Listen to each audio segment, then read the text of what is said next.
3, 2, 1, and welcome back to Chasin the Racin. Quite nervous.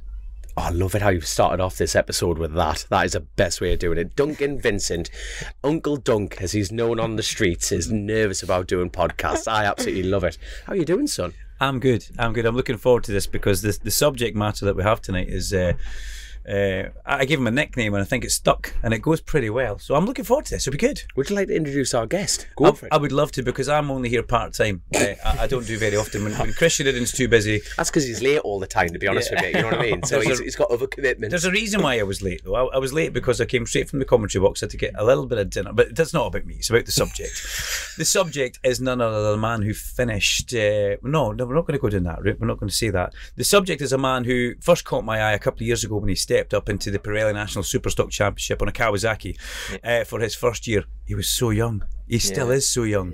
But the transformation that he's made since he's jumped on a Honda for the SEF Intradisc by GR Performance Racing team is good, something sensational. Ladies and gentlemen, it's none other than Front Row Joe, Joe Talbot. Thanks or Joe Talbot, some people call you. Well done. How are we doing? Yeah, good, mate. That's some introduction, that is. Hey, that's me done now. I'm going to head off again. That's it. Just drop the bombshell and off you go from there. But no, hey, Joe, honestly, thank you so much for coming on the show. You. But we'll do a bit of house cleaning first on that side of things. First of all, this show is brought to you by OMG Racing, JCT, Truck and Trailer Hire, and Buckle In Kids, because we have an episode sponsor who can, better grammar than me and write a lot of words. So this is going to be interesting. But do you want a drum roll? Drum roll, mate. If you can bang out a drum, go on. Even Joe straight on it. I love it. Front Row Joe. That is a great nickname, by the way. Joe Drummer. Joe Drummer. He's on it. Have you had a bloody energy drink before you've come here or something like that? Maybe a few, just to bump himself up on that side of things. But no, this individual episode sponsor is by racebikes.com. Has relaunched with new owners Manny and Dave from Mad Racing. All right, they're in the paddock running ZX10s, aren't they? Oh, there we go. Yeah. So they're the new owners, Manny and Dave. They're taking on the reins of racebikes.com, the biggest specialist marketplace in the UK, and is the place to go to either sell or buy your bikes or race bits. There we are. There's a new price structure that allows you to advertise until sold. But if your items sell inside another timescale, then racebikes.com will refund you the difference.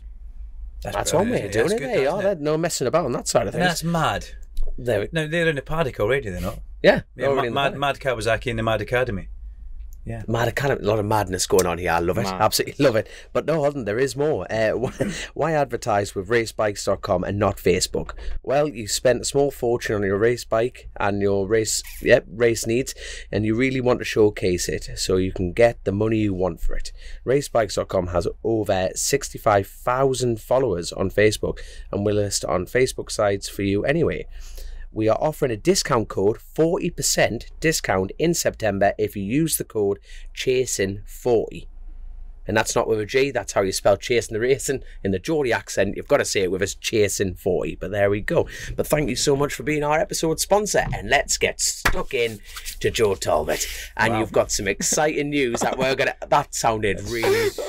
Mate, do you want me to leave? No, mate, I want you to watch. If you could point the light and just get rid of the shadding, and that'd be outstanding for me, to be honest with you. The shadding. Absolutely love. But you have some really exciting news that we're going to leave to the back end of this episode, and I cannot wait to get stuck into that side of things. It's going to be really exciting. But like every story, it has a beginning. Where the fuck did Joe Talbot come from? Like, where did that come from? A few people have said that recently. Yeah, that though, you know what I mean?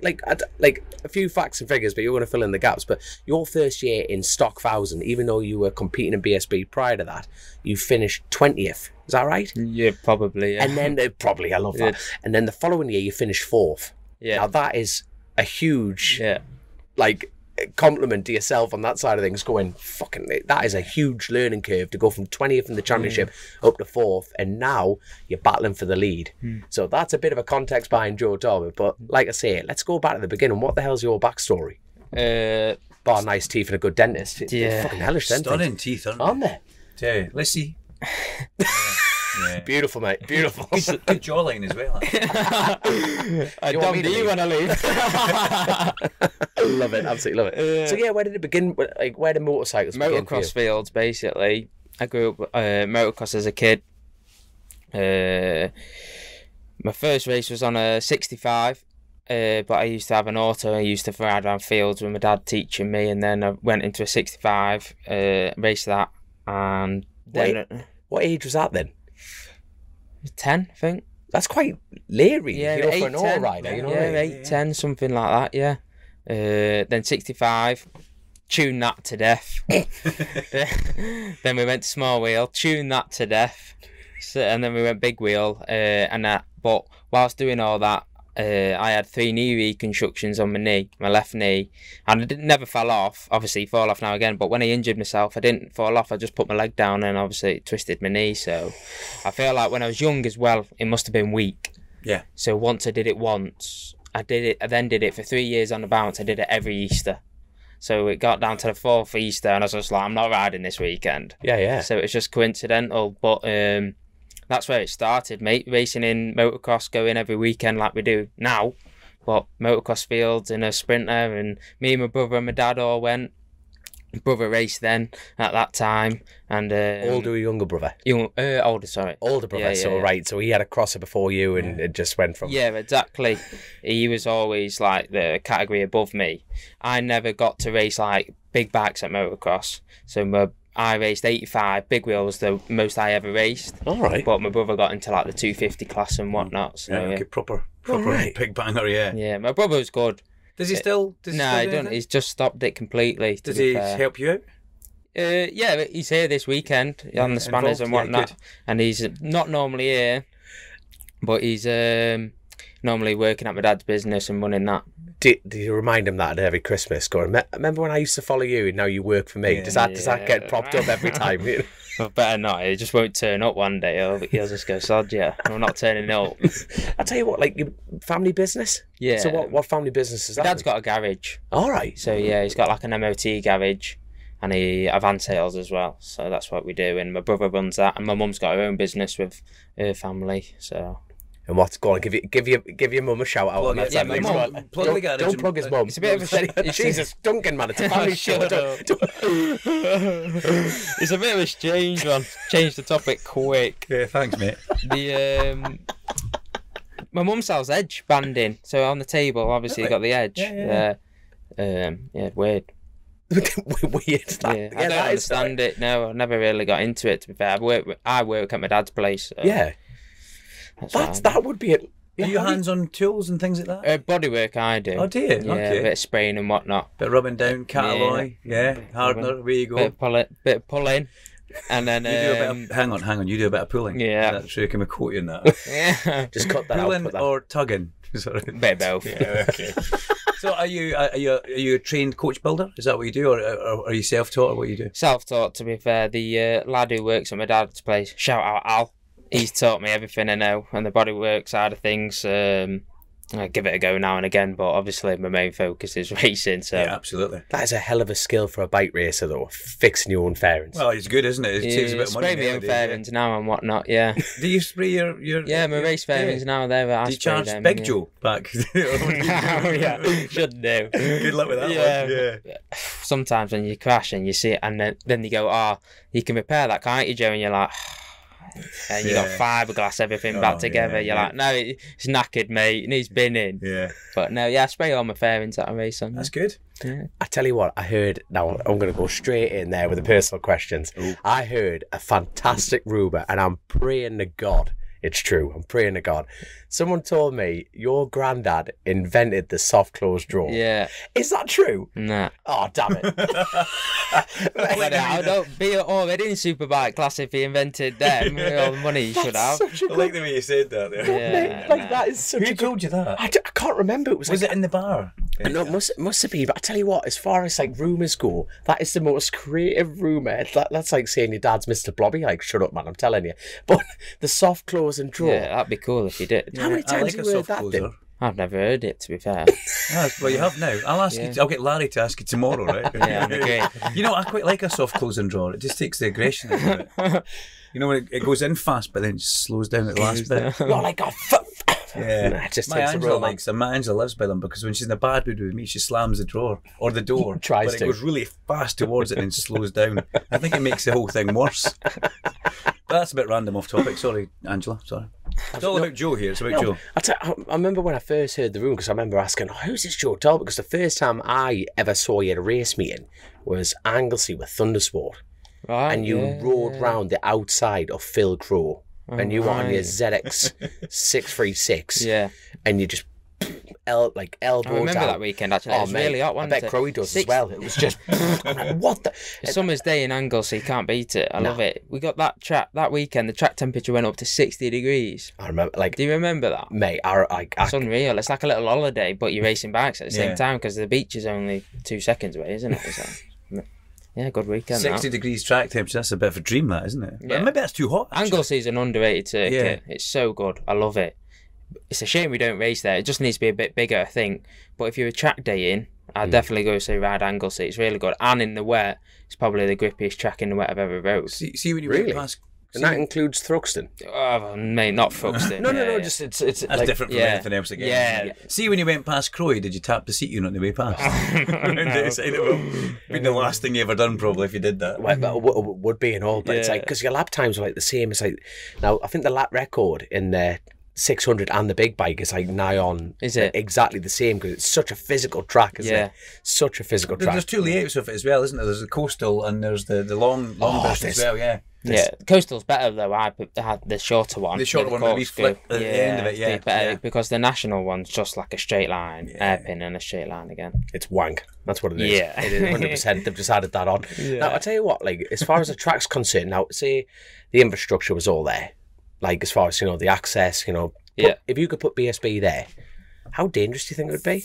And I'm not, now, hold on, for all the keyboard Karens out there, I'm not saying Anglesey's dangerous, far from it, No. but there's that dead fame, like, church, which is that flat out right. And then into Rocket. Aye, but you know that uphill, the amount of photos you see of bikes just going.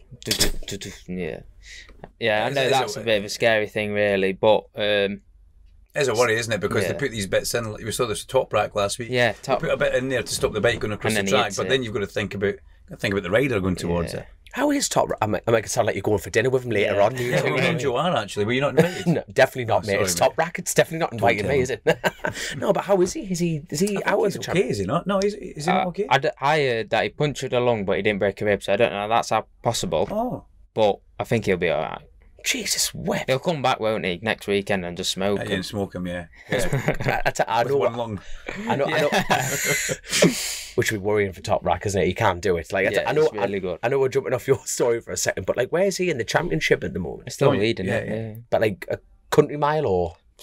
I should know 20, this. 30 points still, I think. You're asking questions that are off topic and we've not rehearsed for this. So. No. Top Rack is the man. I mean, there's no getting away from it. What he's doing on that BMW right now is simply stunning. And you know what else is nice about that? I know we're off topic. I'm delighted to see Sean Muir having a really good run of things in the SMR team because for years they've been a little bit, I don't want to say underperforming because that's not right. And by the way, speaking of Sean Muir, did you see his Instagram post recently? He was out in a 250 crosser in a field, proper 250 two-stroke steel frame CR. Was he? I don't know if he's watched this. Can I have a shot, please, Sean? I'd love that. Absolutely love that. But Top Rack's a man, isn't he? And BMW are good. But let's get back onto this fella here because he's got merch. That is a nice hat. I love how Grace tried to give you a hat, but that is a nice. Yeah, shout out Hammy. It's HMY. Yeah, Mr. HMY, yeah. He's the boy, isn't he? He sorted it out for me. Come out last week, 3 weeks ago at Cadwell, so it was good.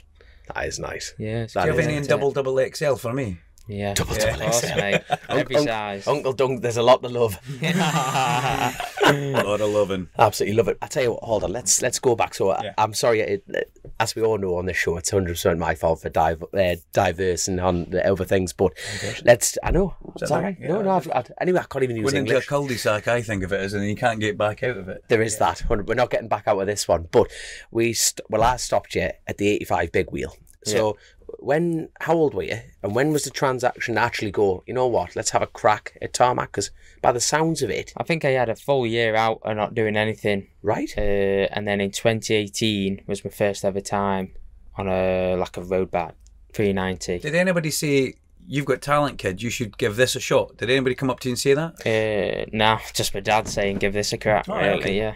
So even going back to the motor, you won the championship at 85, didn't you? 85 big wheel. Is that right? No, I didn't win anything on motocross. Never? Nah, yeah. I was good. I would say I was all right. Like Aye. temps and stuff in the BYMX, what it was called. Yeah. But I never won anything. No. Fuck. No, yeah. That's actually a shock, that. Yeah, yeah. You just... I feel like I look back now at my younger self, and I was maybe not like an aggressive enough. Obviously, Oh, you've made up for Well, that. that's changed, isn't it? Jesus, what happened? I don't know. I've had a word with myself. And, but Must punch you look back himself in and the you morning. were only young. Do you know what I mean? It was just a crack with your mates, Yeah. and then you Aye. went racing, and then you were messing about on the track at night. But I never. I'd get an old shot and then back off going into the first corner. Do you know what I mean? So I've obviously sorted that out later on. Yeah. So. What, if you don't mind me asking, what was your dad like? Was he a motocross dad, or was he... Ooh. No, it was a bit. No, he weren't. He would never make me do anything I didn't want to do. But at the same time, if I'm not improving and I'm not taking a job that serious, then he'd have a word with me. So he won't plough a load of money into it and go racing every weekend and Does he take want time to out of his see you life. cleaning the bikes and things like that, making sure they were...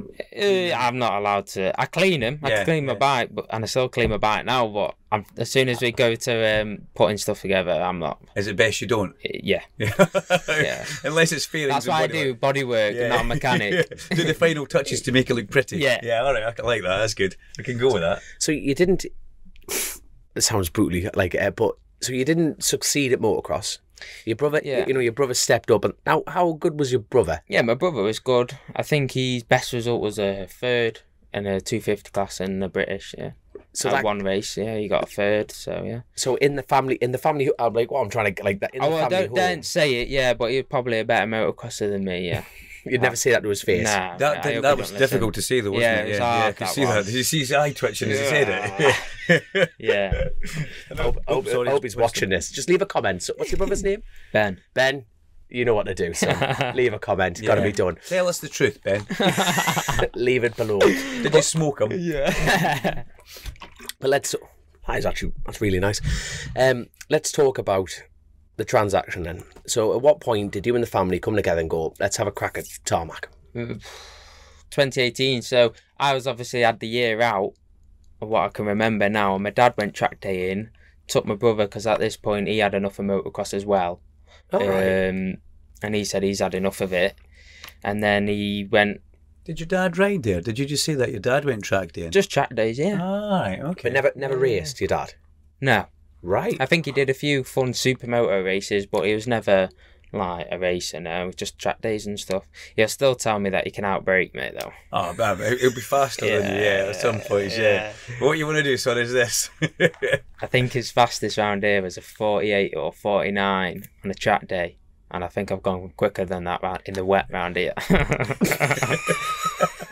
Christmas at your house, we are laughing. Because like today, like it was like a cooler start of the morning, but like to put that in context for the listeners, like in Alton Park lap, you were banging out 35s Yeah. in the rate, like at race pace. That's now. Yeah. It's superbike times. They were banging out 34s. Did they get below the 34? 33.7 today, I think. Yeah. Fuck it, Maybe lower than that for qualifying, but Maybe, yeah. and the impressive thing is they're doing it in the harder tyre in Superbike, and you guys on a harder tyre, you know? Are you? Yeah, It's like it's an SCD labelled an SC1, so it's like a 1.5. Right. So I did a 1 minute 35 flat in qualifying, but David Allingham did a 1 minute 34.7. He was in a zone in qualifying, and he good. came in and parked it, and he got a few high fives. It was funny because last night I was talking to him and he said, Joe, I'm going to be the first one ever to go 34 on a stocker. This was last night. I said, D-bomb, just chill out. Before you put it in the crowd. Yeah, he said, I'm telling you. And then as soon as I seen him P1 into Park Fairby, I went, fair play, mate. You told me, didn't you? He stepped off the bike and swaggered across the pit lane like Valentino Rossi after high-fiving high-fiving everybody. I thought, fair play. He came in and parked it a minute and a half, 2 minutes before the end. Must have saw that in his dash and thought, that'll do me. job done. Yeah, fair play. Can't wait to tell Joe Talbot. Yeah. I told you so. Have some of that, son. Yeah. But hey, I tell you what, I can't wait to talk about that race this morning. I really can't wait to talk about that. We'll get to but that soon, though. we are. We're building up to it. We're not getting there straight away. Don't do a dunk and go straight in for the kill. Straight in. Yeah, but just take your time. But what's interesting so far is like, not going to blow smoke up your arse, but when you watch you ride a bike, you look like Red Bull rookie material. You know, it's very, you know, a European style. You know, you're all shoulders into the corner. You know, you've got your elbows down, and it looks like you've had a discipline from a pit bike career, like from 4-year-old. You know, the way you approach riding a bike, period. It's actually a bit of a shock sitting here because we've had guests and people on the show for years go by like, I was a shit hot motocrosser, I won championships and wanted to find the next challenge. Yeah. And by the sounds of it so far, it's like actually you had a bit of a go at motocross. Yeah. And your dad's had a go at track day. Your Yeah, brother's yeah. thought, right, you know, there you go. And I must ask a question that most of our people, like everyone listening will be dying to ask. What the hell did you do with your gap year? And how old were you for your gap year? And was that your choice? Were you sick of it, or did you want to ride? No, I was just, my knee was that smashed up. I couldn't walk. I was Right. So basically I did it 3 years on the bounce, and then I had 6 months off all the time, and then this time it took me 12 months to recover because I had my hamstring then made into my cruciate ligament because there was nothing left of that ligament. Yeah. And a few were, anyway, I was a little fat kid at this point because I'd done nothing for about a year, and then I thought, But how old were you? by the time, my first ever time on a road bike was 14, 15, something like that. But I mean for your gap year when you were Oh, fat and yeah. fucked. 12. 12. 12, 13, yeah. And all you wanted to do at this point was just get better and get back on a bike. Yeah. It's because at first it was like you said that were like a 40-year-old rider going like, oh, I had a year off. I got sick of the politics. Yeah. It's like, and then all I did Went was travelling. Something that's like what I mean, you know. But so 2018, you stepped up after Dad doing track days. Yeah. How did that first season go for you, and what were you doing? It was, I don't know, it's meant new experience really. Thundersport, I had my orange bib on at Donington, did my ACU licence. So I was like, what is going on? I don't know. And then I did my first ever race, and it was mint. I loved it. I learned how to start on a Friday with my orange bib on, and then Saturday when Thundersport, they used to do like racing, and then we did the race on Saturday, Sunday at Donington Park, and then I don't think we looked back since and just gone to racing every weekend. Where were your ambitions at this point? Well, At 14-year-old, you know what I mean? You must have had some sort of ambition. You must have looked at what was going on with the Superbikes or whatever it was. It was Yeah. the Superbikes back in those days. Or was it did you want to be a Grand Prix? Did you want to be Mick Doohan or who was it? We're not going back that far. to If be he's not fair, old enough to know this that. is how mad it is. I never watched like I this like this. I like this. Superbike racing. Really? I was into motocross, Right, okay. so I was watching Kai Roller go around. Do you know what I mean? And Yeah. he was who I watched. And Sean Simpson, he's Yeah. from your way. Yeah. I think he was the guy I always thought was mint because back Well, you in mean he's north of the border? Yeah. Yeah, yeah. Scottish. Yeah. yeah, and He's from your I way. watched him go round, and he was the one I like kind of. Yeah. I think he's ace him, but I never watched like road bikes really. But when I got into it, obviously I was a big fan of Johnny Ray and World Superbikes, and I'm a big fan of Johnny's. Yeah, Yeah, but how, like, you know, it's interesting, like, I've, like, my dad's race bikes, I could say, you know, I just fell in love with racing from that point because my family was involved. But at what point did you think, I want to take this a bit more seriously, and I mean by starting to watch the sport, you know, you've gone from motocross to being a roads fan. 2019, the year I won year. Thundersport Super Teens, I took that like serious. Yeah, So that year must have been, yeah, it was me. like, just no care. No, I just want to get, Yeah. what bike was that? KTM 390. Okay. I bet you It never was had like 41 brake or something like that. I don't know if it was slow. I was against the R3s and the Kawasaki 300s, and they had a little bit more torque. But the 390 was a He's big still he's single. hanging on to this. Is, isn't I he? know he's still got, like, he's actually got, like, the pre-crack from back then. He's like, it was a bit damp, you know, the sun was in the west. Yeah, Yeah, it's a baby rabbit. it was a big single, wasn't it? You could hear it from a mile away. But no, it was good. Yeah, I enjoyed it. Yeah, Championship year. yeah. Was that was the first championship? Yeah. In your first year? Well, second year.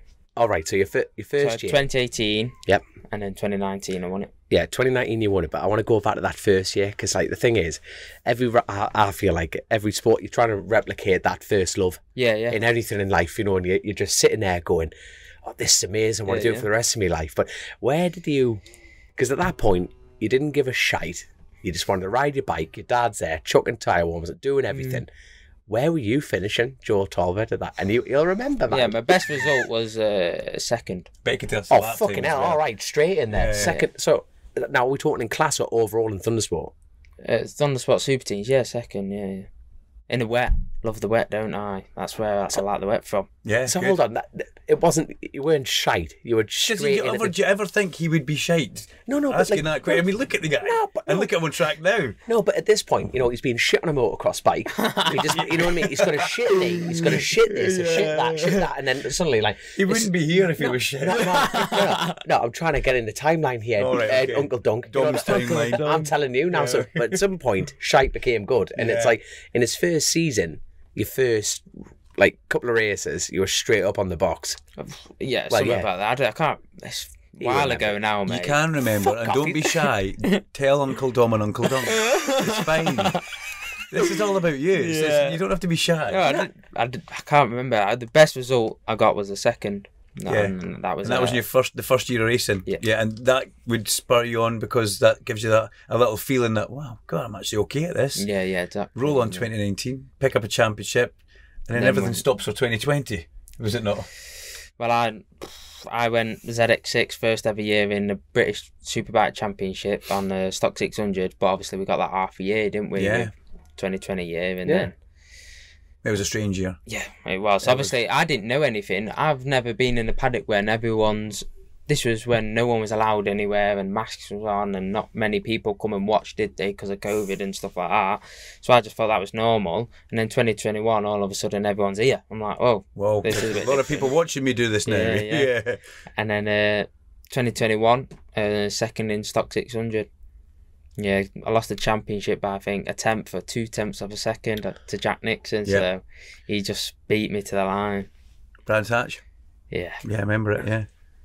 Yeah, not nice. Let's not dwell on that too much, but that 2/10 of a second, does it haunt you? Yeah. Yeah. Sorry. Sorry. A bit of PTSD coming over the top. Yeah, I love it. We'll give you a cuddle after this. Don't worry. But like, I must talk about finances. So you've got a garage. You know, your mum and dad have a business of their own, everything like that. Yeah. But at that point, you've gone from Thundersport, and there's no such thing as cheap racing, even in motocross, anything like that. No. But to sit down and go, let's go do British.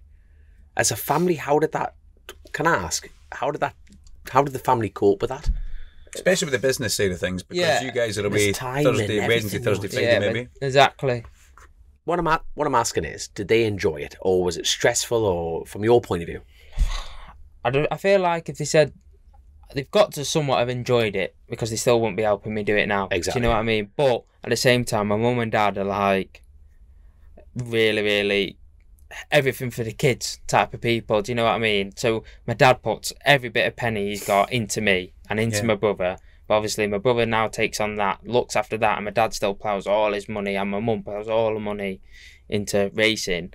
And they haven't got like pensions and stuff like this because obviously my dad is one of them. Well, I'm investing it into my son. Do you know what I mean? And I couldn't do it without him. And it'd be fine if you earned £5 million a year and it was easy. Do you know what I mean? Spend a couple $100 grand. Yeah. But we don't. And my dad just throws everything into it, and my mum. And the hours, like you say, she's not at work, my mum, and it's her business with my auntie. Yeah.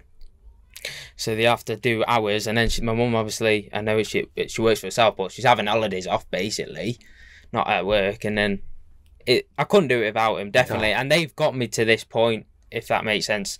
My let's say talent hasn't just got me here. My whole family have got me here.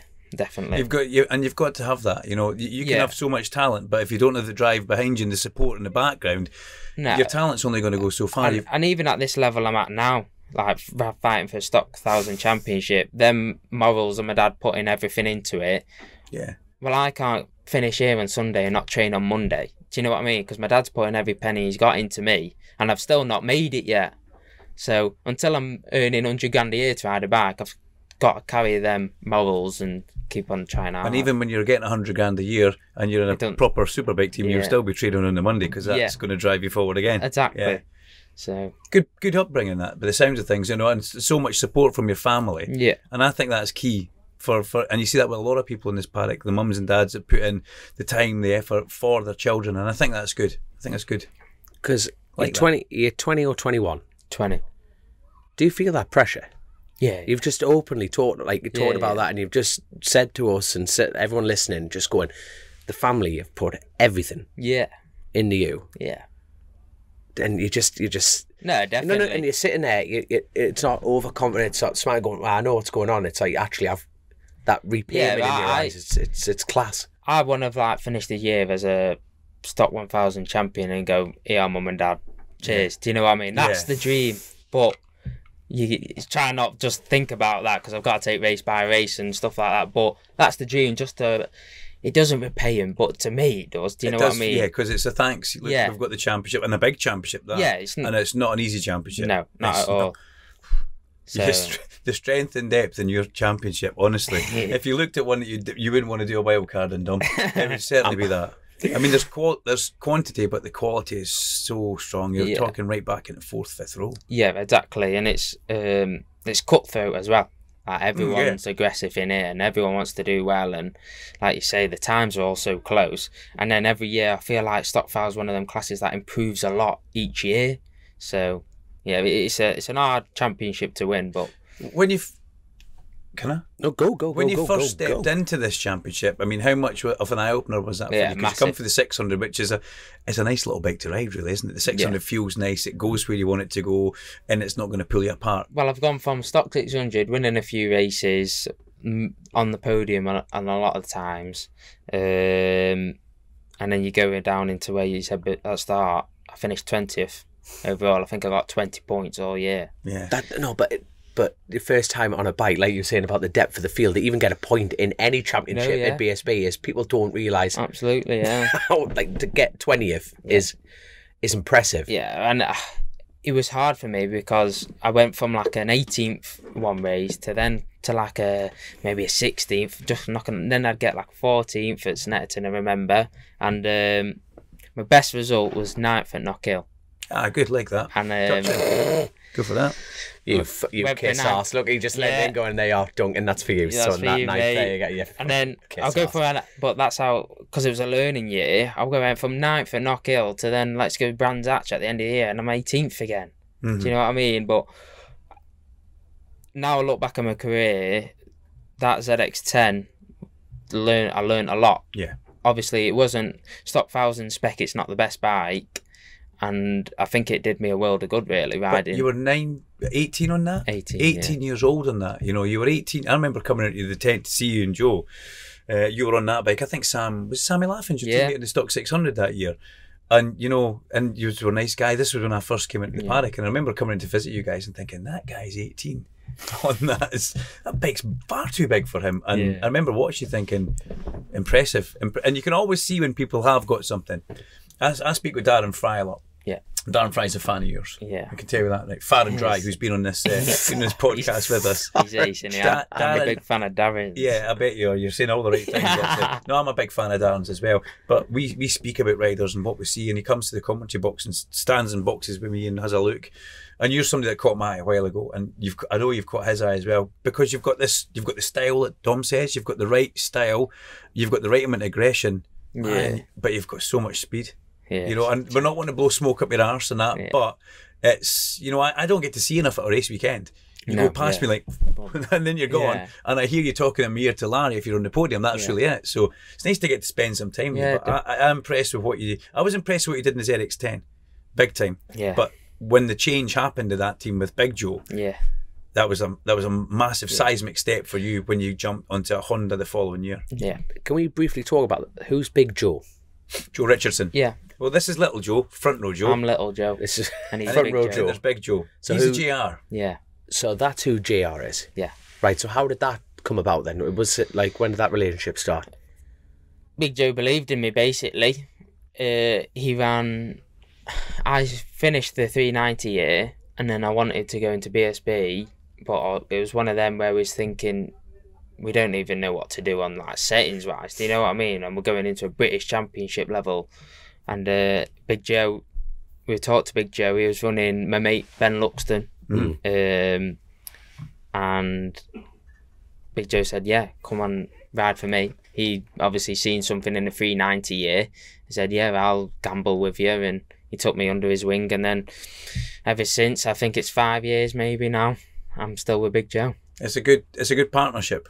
It's a good partnership. Big Joe does run a. Can you see the name of the team? Here's a test for you. See the name of your current team just now. Go for it. Safincha Disc JR Performance. Well done. He rehearsed that. Oh, here we You go. got it well. You got it in the back. Yeah, I'm going to give you that one. I tell you what, but stay there for 1 second, young man. I tell you what, sit there for 1 second, because I think we're just about, for the YouTube followers and everyone at this point, I think we're about to have a bit of a bombshell about your moment here. But I want to briefly, I tell you what, we'll go back to that. But I think we should just cut print, jump straight in.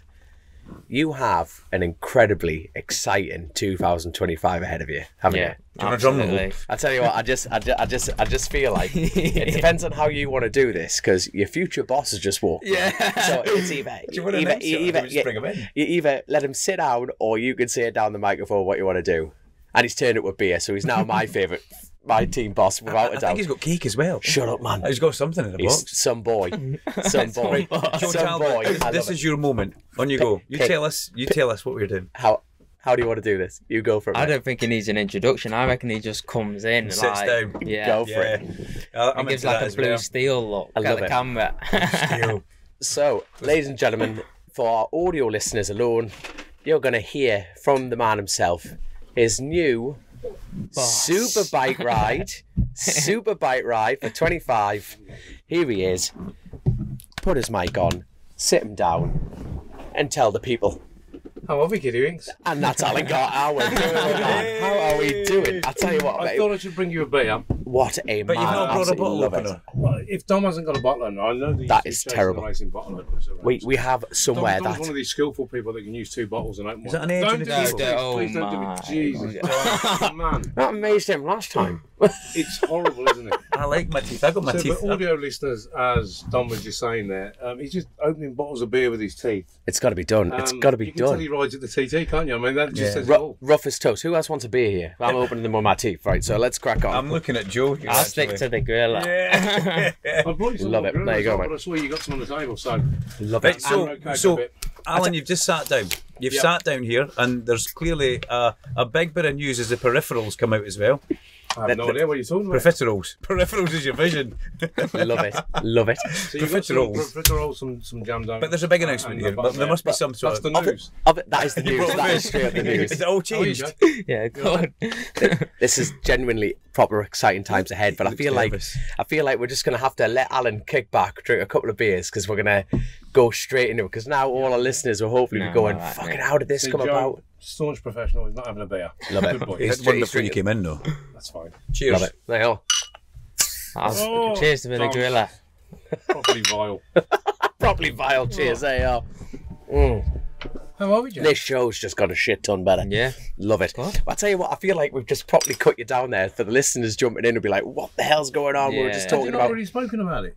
No, not yet. it's a No, big we were waiting secret. for Well, you the. told me to come at 7:30. I That's- came in on the button. I Now, was to be late, fair, though, sorry. that's his fault. Uncle Dunk was late. Uncle Dunk. Was he late? Yeah. Very late. I love it. I'm sorry, Alan. But I tell you what, last time we had Alan on, like, hey, we're gonna get back to you. We'll get back to No, you no, in a no, it's all second. about I love John. It's all about John. the main sponsor of the show, and I'm like, just sit over there for a second. Bye, mate, I got a bottle Could, there. could you move it the way of that sign, actually? There, to Look, cover that but sign this up. is, you know, I've got one on here as well. Okay, good. That's good. fine. but no, this is exciting because obviously we're just dipping in like into the story of Joe, and we're like, where did we actually get to? At this We got point? to Joe is just about to jump on the Honda for the 2020 Big Joe. season. 23? 23. 2023 last year, yeah. I tell you what, before we go down that route, how was it daunting at all, the fact of going from 600 to 1,000 to an 18-year-old at this point? Yeah, Yeah. 18. At 18, Yeah. was it like, I don't give a shit? You know what I mean? It's only a bike, or was it like, oh, wait a minute, I've been riding a 600 here, jumped to a big bike, you've done your homework, you know what skill level it takes, you know, a different style to ride a big bike? Was that Yeah, on I your think the mind? more I wasn't nervous about riding 1,000. It was more the style that I needed to change. I was more nervous about. Right. And that highlighted when I did my first outing on it. The speed wasn't like, shit, it's fast. That wasn't a thing, but the style difference, you know, when you're like spinning up and you're thinking this could hurt you. So that's the thing that made me nervous. But other than that, the speed, outright speed of 1,000, I think the jump from a little bike, 390 to a 600 was bigger. Right. Yeah. That's a good way of putting it. So a 600 to 1,000 didn't feel like, oh, scary. You felt like you loved it. You had so much power. That was going to be my next part of that question. Yeah. Did you actually enjoy it? Because a lot of people are like, wait, look at hold on. I don't think there's a single rider that doesn't enjoy that power increase, but then some people adapt to it better than others. Yeah. And you've been down that very much firmly down that category of going, right, I actually prefer it. Yeah. But let's jump back to Big Joe and the Fireblade change. So you had your first year in stock foul 20th. Yeah. That was on a ZX10. 10 on R, yeah. The fourth in the following year, you finished fourth. Yeah. Was that last year? Yeah. And that was on the Fireblade. Yeah, yeah. Now, how much of a difference was the ZX10 to the Fireblade? Well, 16 positions Black and different. white, Yeah. night and day, yeah. Yeah, a lot better. Warm Marjorie and cold Marjorie. But would you say your That's fine. your skill level like increased at the same time as the bike, or was it literally the bike change? No, yeah. The learning year on the ZX10 helped me so much, and then I went into 2023 with so much more of an idea of what it was like and how the race is somewhat raced, if that makes sense. Yeah. And no, my skill, and then improved throughout the year as well. So I started off fairly up there, like 5th, 6th. So straight away at Silverstone. At Silverstone, I actually put it pole for the race too. And I was like, whoa, what? I shouldn't be up here this early. But then I learned how, when you were that up there, the difference from like a 6th to fighting for a podium in racing, it looks so much different. So last year was good to finally get up there near the end, fighting for the podiums. You see how much of a different way of riding the race is. It was interesting to watch in the Fireblade because straight away your name comes on the TCL timing screen and you see it in that top bracket, like you say, you were inside that area. But it's also a momentum thing. You've done your learning year, but the momentum you carried forward from that. And Big Joe, remember, it was a big thing for him as well. Yeah, because he split his team at that point because he still had the 600 Kawasaki in the other side of the garage and you on the Honda. Yeah. But was the Honda just easier to ride for you, or did it have more performance? Yeah, it definitely had more speed, more usable power. Yeah. But I said after the first session on it, I said to my dad, what it does, it allows you to focus on your riding, right, rather than just thinking I'm going fast. Yeah, rather than resting. It calmed it down, so then you could actually work on riding the track better. That's what it highlighted to me, and it just allowed you to then focus on that extra couple of attempts that you were missing on. Yeah. Whereas when you're riding a ZX10, it's like, oh, it's so fast, so you don't have time to think about going for that extra half second. And you've also said before, sorry, Dom. No, go, you crack on, sir. You've also said before now, this will be interesting as it leads into what the boss man sitting next to you now, you've gone all quiet as well now. It's very and you noticed you looking at him as he was answering the question. I'm paying attention. You know, you said a few times, and you said to me, I think it was at Thruxton, I think we had a chat at Thruxton, or you spoke with Larry, I can't remember. Tyre management is something that you've had to work hard on, because you've been a bit off the Billy McConnell side of things, where you just want to go, and it's having to change your mindset that if I go too early, I'm going to burn the tyre out, and tyre management is something that you've needed to try and work on. Yeah, absolutely. And then you get into a stock 1,000 race, and then you get to the front, and you're thinking, why is everyone going so slow? Do you know what I mean? Why is the pace so slow? When you've got the pace, and you're like, what's going on? And then you get 5 laps to the end, and then someone just goes like that. And then everyone just goes bang, and then you go half second faster again, but on a used tyre. Yeah. And then that's when the gaps start appearing. At what point have you? How much of has Joe been that much of an influence? Because let's talk about, you know, your first year, you didn't know how to set up a motorcycle. Yeah. And now you're jumping in, trying to lead like stock 1,000 races, and you're like, this learning curve, like you've just explained, you know, you're at the front, you've cooked your tyre and everyone pips. Yeah. So at what point, and who's guided you through this? Or have you self-taught yourself to the point of going, I need to wise up here? Yeah, it's self-taught but the team and me have adapted over time as well and learnt together. Yeah. But it's when you're in them positions in the race, it's visible. You can see it. So because you're 20-year-old and you ride like a 40-year-old. I know I keep saying that, but no, but you do. You know, like the way you're talking, you've gone from a very quick stage of going, I haven't a clue what a motorcycle's doing. You know, I spray fairings for a living, for God's sake. And then I think it's naturally your gifted, maturity, your ride maturity, is beyond your years, Old even if you think it or not. Shoulders. Yeah, I agree with that, Dom. I agree with that. It's got to be on that side of things. But I tell you what, I want to jump back a little further. Oh, here we go. You said you were a little tart when you first started riding a motocross bike. At what point did the aggression get switched on? And how did it get switched on? He never said he was a little tart. No. Something completely different, by the way. No. By the way, they're my words. But he said he used to throttle off if he got the whole I'm shot. going to wait for this to come out to listen to the first part of it. Oh, you've got some catching up to do. Don't you worry about that. When did the aggression come? Because Front Row Joe is an aggressive little bugger. Oh, And you are. You know, you...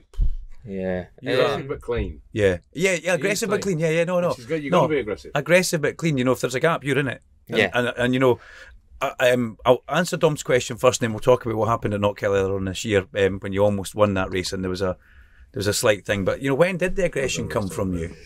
Yeah,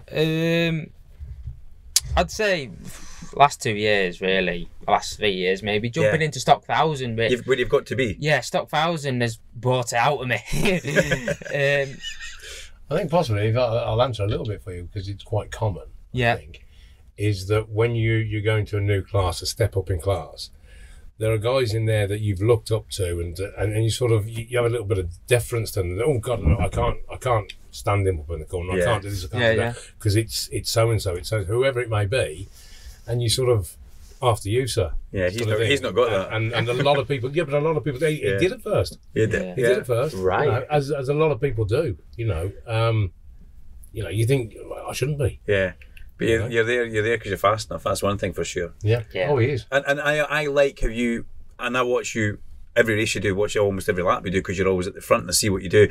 I like that you will put yourself into that tiny hole. You will try and go, if there's a gap there, you'll go for it because you're a racer. And, you know, that's an old famous Ayrton Senna quote. But the thing at Knockhill this year must have hurt a little bit. That must have, you know, you led, led the whole race. It was a 22 lap race and I led 20 laps. 21 and 3/4 laps, was it not? Yeah, 3/4 laps, yeah. So, that one stung, but we live and we learn from that one. I weren't expecting it. Obviously, we collided with the back marker after leading for so long. But I've just took the positives from it, tried to forget it. And the positives were, as you said, the positives was not a word, is where I come from, but were. You said you're a good wet weather rider, and we saw that there. Yeah, it looked like you could almost walk on water. You were dancing. David Todd doing everything to try and keep up with you, but you looked well. Religious connotations there, mate. Oh, it's nice. That's it. I like that, Todd. A lot to live up to. So where did the love of the wet come from? That first now, year every man can answer that one, let's face it. Easy, mate. I think I was around 16. School disco.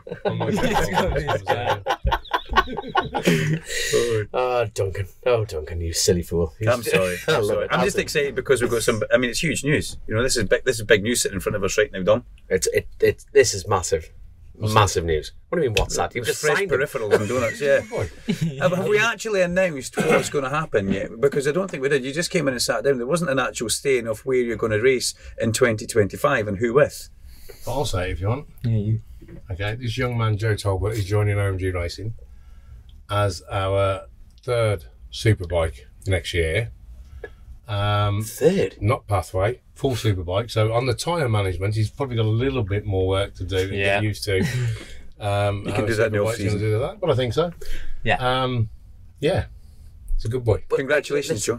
Congratulations to the pair of you. Let's face it. But so let's talk about is this the right time for you? Is this the right time for him? Is it like this? Is so many questions to bounce around. It's a bit like you've done this will be a third year in stock. Yeah. That's enough. Yeah. You don't want to stay any longer than that. No, I agree. I think the You'll get Superbike... too used to it. Yeah, exactly. And the Superbike category is a whole different animal. Oh, yeah. So as soon as you can get in and out of stock as fast as possible, then... I think he's proven himself in stock. I mean, you know, 100%. You're 3 points off the championship lead at the moment, aren't you? Yeah. I think he's proven himself. The boy can ride a bike. As a team owner, you're saying 3 years is enough. Now, I'm not going to put a number on it, but it's enough for Joe. Right, it's enough for Joe. What Joe's done, it's enough for Joe. I just mean from a man There's some guys in stock that will never make it in Superbike. We all know that. But they're really good stock riders, and they always will be, yeah. They're absolutely fantastic stock riders, and I wish I could ride like them. But, you know, they haven't quite got that. There are guys in Supersport that will never go to Superbike. There are guys in Superbike that will never go to Worlds. There are guys in Worlds that will never go to MotoGP. That's life, you know. We think that Joe is ready for Superbike, and we'll find out. So what was interesting, even like just sitting here briefly, it's like how you actually pointed out when the aggression changed. So how long has Joe been on the radar for OMG Racing? What the fuck are you doing? Yeah. So I took a picture. We've got Duncan fangirling over Joe Talbot. This is the moment to click that. I've sponsored Joe for a couple of years or so now. Yeah, I tell you what. I must say, this is like now we have a rule on Chasin the Racin: don't have the crap before the creek. And I was going to say, I heard a fantastic story about you. Yeah. Oh, is this the second one then? No. The first rumour was brilliant, wasn't it? Soft close rumour. I don't know. That his granddad invented a soft closing drawer mechanism. Yeah. Did he? No. Just a rumour. Well, it's a weird rumour. Yeah. It's a fantastically weird rumour. It's great, isn't it? And now, unfortunately, I was hoping he was going to be a multi-millionaire. He's come from a very humble beginning. So he could have sponsored me if he was. He'd be hiring you. Yeah, exactly. Oh, come on, you're going to say something. The lovely story is, now, I'm going to probably make you blush, but obviously, Alan's been supporting you. Like, for how long? Like, a few years. 2 or 3 years. 2 or 3 years. Now, is that on the bike? Is that a personal sponsor? I've never seen that logo. It's on the front of the. Oh, no, okay, too far. It's been on OMG. I haven't been worried about it. I don't mind whether it was on there or not. That wasn't the issue. That's good. I sponsor a few guys in the paddock with bits and pieces. So, like those bits of now, I'm sorry if I'm going to get anyone in trouble here, but the story that I've heard, and it was actually from Alan, is he helped me out with some no. But this is the thing, and Alan helped you out with some tyres. Yeah. Now, obviously, riders, you get tyres and you can go sell scrubs and get a few quid and put it back in your pocket. Yeah. Can't you? What impressed Alan is the fact that you sold the tyres and you gave the money back to Alan. Yeah. You know, if that now I'm sorry, but for people listening, that's a Don wouldn't have done that. No, it doesn't happen. I've never had that off any. I've supported lots and lots of people over the years with tyres because it's the most common thing. It's when you're trying to help a rider, from my point of view, or anybody that wants to help a rider, help whoever you like, pay their fuel bill, pay their tyre bill. It's the most important thing for them that you can take to the table. It's a massive consumable. But for that young man to then want to come and hand you an envelope with money in it, what did you say? He does it every round. I take it from him because I think he'd be offended if I didn't. You know, but he effectively gets it back anyway. Yeah, through sponsorship. Yeah, I'd pay for your tyres, all your tyres, don't I?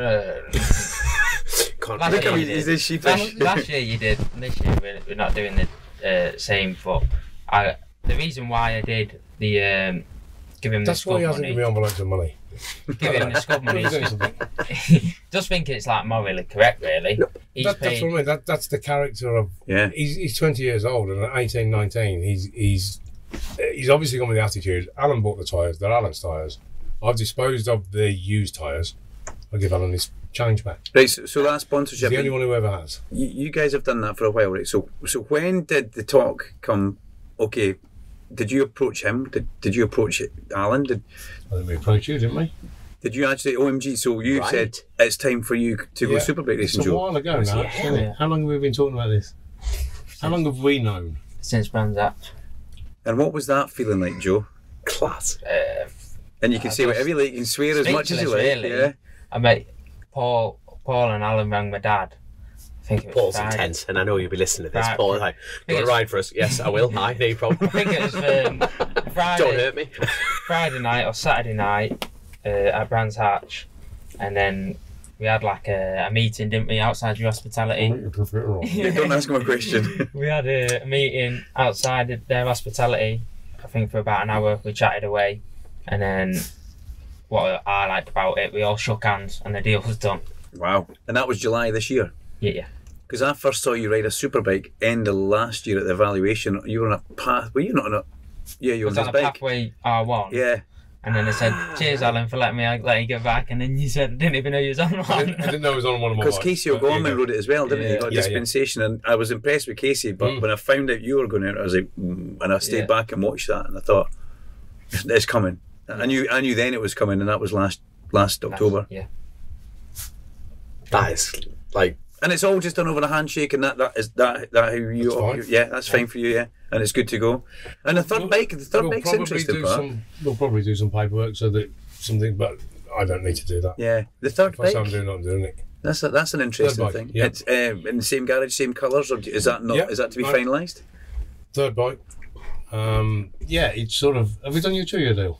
Yeah. Yeah. Same as Ryan Brilliant, Vickers got. fantastic. Learning year and then a championship year. Yeah, but he's going to learn his craft next year, haven't you? Yeah. It is a big step up. He's only young. I'm taking nothing away from him. I mean, he's in second in the championship by a mere 3 points, and he can do that tomorrow. He could be leading the championship tomorrow. So don't take anything into that. But it's still a big step, and I think you get more pressure. If I gave you there's a contract for next year, blah blah blah, you'll try too hard. Yeah. I have no expectations next year, none whatsoever. You know, if he doesn't get a point, he doesn't get a point. As long as he progresses, Yeah. you know, and you get better and more confidence and more ability on the bike. And everyone wants that. Yeah. You know what I mean? There's nothing untoward about that. You want to get faster, and you want a fast rider. So it's just okay. So I've got to invest in him. In my view, is I've got to invest in him for a year before he's probably going to be good enough to ride it well. That's fine. That's you. You're better to do the 2-year deal than the 1-year deal, or you end up with a pile of wreckage. I did a 2-year deal at the start with Ryan. I did a 2-year deal at the start with Brad. I did a 2-year deal at the start with Kyle. I did It's security for you, but it's also security for him as well. It's more so for him. What I want is his mind calm. Yeah. And not pushing, going, I've got to impress, I've got to impress. You're not going to impress. You've just got to get quicker, and you will. Yeah. Because that's what you do. Yeah. You know, and that's what you've done through all your career so far, is that you learn the bike you're on, you get quicker on it. You're going to have some advantages, obviously, in that we've got now, next year will be our 4th year with Yamaha, 2nd year as the official team. Excuse me. So we've got data from every track that he'll have Brad's data from before, he'll have Kyle's data, he'll have Ryan's data, and the data he's creating, you know, for himself. So there's a lot of support going to go in there. His crew chief has been sorted out. I'm not saying who that is. I was just about to ask the next question. Who's going to be the head of that? Chance of me Give us a telling you glimmer. that Just give me just mime it to me. one. They're very, very good. You will know who they are. Is there 2 of them? No. Is he in your garage? No. Oh, No, because I've got 2 crew chiefs in the garage, and now I need 3. that's the thing. So it's going to be a busy he's garage. not sharing staff. There's no. He'll have his own crew He'll have his chief, own- his own mechanics, his own tyre guy. No, actually, tyres maybe we have 2 tyre guys. They can do a 3rd bike between them. Yeah. So that's not. When will the crew chief be announced? Probably when his current contract ends. And is this a crew chief that you want, or is it a crew chief that you've both decided on? Did you have any input in this at all? You can't say the name, but you know who it is, don't you? Yeah. So I think you want him as well. Yeah. Yeah. like, okay, I love you too. You know that. I'm sorry, but It's not fair on other people. No, at it's the not. It's moment not. It's not right to do that. you know, No. Yeah. I would like to go back to the scenario, right? The official Yamaha team, right? The factory Yamaha team. Gone. Hi, Joe. You're right, year son. one, You know what I baby. mean? Yeah. You know what I mean? Like factory Yamaha. Come to you and go, hello, Joe. You're right. Yeah. You're a good lad. Fancy your job? You know, like. Yeah. I know it's. Like, no, like what was? Jesus, wept Yeah, up it's a and dream come true. That's what it is for a rider. Like I said before we started, I said it's a dream because I wouldn't go up to factory Yamaha and say, "Can I have a ride?" It's just something you don't think of. Do you know what I do you mean? bollocks? And for Alan and Paul to come up to me and ask me at Brands Hatch was, like I said before, I was speechless because I was like, oh, no way, for an opportunity. And then the 2 years as well, and then no expectation. It's just like all you want to do now is like do well to say thanks for Thank you. believing in me. But you still giving me his tire money back.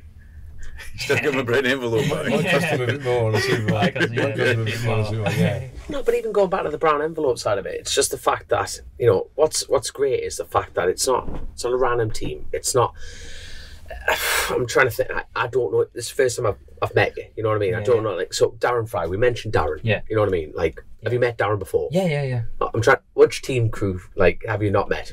You've probably met them all, to be honest, haven't you? Okay, let's use Wilf. Yeah, like at this point, Alan's believed in you. I'm just using Wilf. Where are you going with this? I'm not. Where I'm trying to go with this is it's not a random team going. You better perform. No, nothing. Not It's like the fact Duncan that Vincent Racing saying, "Hi Joe, do you fancy riding my Superbike. Vincent here?" Yeah, you know. Fuck, I rode one of them That'd at be quite Goodwood. Yeah, but you know, it's That'd be quite cool. this is the main. This is No, this is the big time. But you've already got the pressure must be off you personally because You you've shouldn't have any already pressure. got. You shouldn't have any pressure. No. But I mean, I look at it very similar to being what Max Cook got in his first year. Max Cook got given a 2-year deal by Nigel Snook. Yeah. Nigel looked was his after personal manager. Nigel's looked after. And there was yeah, no brilliant. pressure for Max. And I remember at the start of the year, Nigel saying, you need to enjoy this first time on a superbike because you're never going to get this again. You're on a superbike and there's no pressure. Go and have fun. Ruin anyone's career if you put, especially when they're young, and you are young. And I know you've got very, very mature head, and you have, and you ride in a very mature way. But there's still, you'd ruin it. You could put. If I sign somebody that's 30 now, has been in superbikes for the last 10 years, I can put as much pressure on as I want because they've done it all. Yeah. But you can't because it is too much. And he'd end up hurting himself, he'd end up not doing it, and then you start going back down to the rankings because your confidence goes and all that sort of stuff. What's the point in that? What's the point of us even starting that process? It's interesting that OMG looking towards the future, looking for a young rider, which Joe is, and bringing that forward to try and nurture that. And I sponsor mini bikes as well. Yeah. I look at them as young as 7. I've got 7 Yeah, year but I'm olds, talking about 14 year olds. I sponsor 140 of them. talking about in the actual superbike class, I think it's great to put on a third bike and give Joe the chance. With no disrespect to Joe, but so that I can have no expectations of him, he's got to be additional to what we're already doing. Yeah. So it's got to be a third bike. Because if I put him out as my... I don't have a number 1, number 2 rider. We don't. So if I put him out as my equal number 1 rider, Yeah. he'd be fucked. And I don't mean that in a horrible way, but Jesus Christ, you just coming in first ride on a superbike, and it's like you're going into the official Yamaha team and you're expected to win today. Round 1, race 1, I expect you to win. I can't ask that of him. It's totally unfair. Yeah. But I will ask that of The other my two other riders, 2 riders, whoever they are going to be. whoever they may be. I'm like fuck.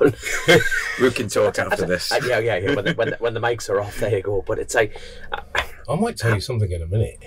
you tell it now. Tell you now? It's up to you. When does this go out? Not this. When do you need Monday it to go coming. out if you tell us? No, it does not work on I'm when just- Pirate FM. It goes out when it goes out. I'm just checking. One of my riders is leaving.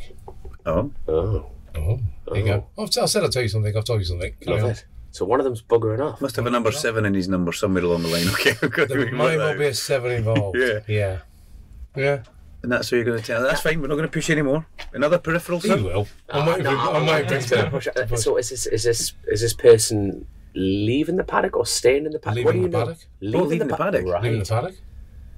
Oh, look at Duncan. I love a commentator. 'Cause they're Oh, like, mate. You know what the worst thing is? Most people get worried about me and Grace for Chasin the Racing, spreading it. He'll be on the microphone Oh, no, and all watching the it is race what it going. is. I mean, There's one of these two buggering off. I think most of the superbike paddock know now today anyway. Right. It goes. I mean, we haven't said a word to anybody as yet, but I mean, it goes. It's like wildfire. Everybody Yeah. knows. Bit of blood in the So ocean. I'll tell you. Would you like me to tell you? I don't want to take anything away from Joe. You're interviewing Joe at the moment. No, it's totally. Don't worry, we're going to come back to Joe. We've got loads to do with Joe. Make sure you do because Joe's going to be a star. So, No, he already is a you'll be star. The first. So- pressure's on. No, he's going to be a star because that's what he is. He can't help that. That'll come through. What? Go on. Do you want to divulge any more? Brian or- Vickers is going to take Rinaldi's seat at Ducati and World Superbikes. Holy fuck. There you go. There you go. So, I get it from Ryan's point of view. He's been given an opportunity, in the same way when Brad was given an opportunity to go to World Superbikes. Yeah. You know, you wave them on their way with glee to a certain degree. For them personally, you're a little bit miffed for yourself because you think, you know, we were doing things and we wanted to do more. Yeah. But again, you know, if Joe joins us for a year and somebody see, I don't think World Superbikes is better than us. I don't think it's anywhere near as good as us. But that's my personal view.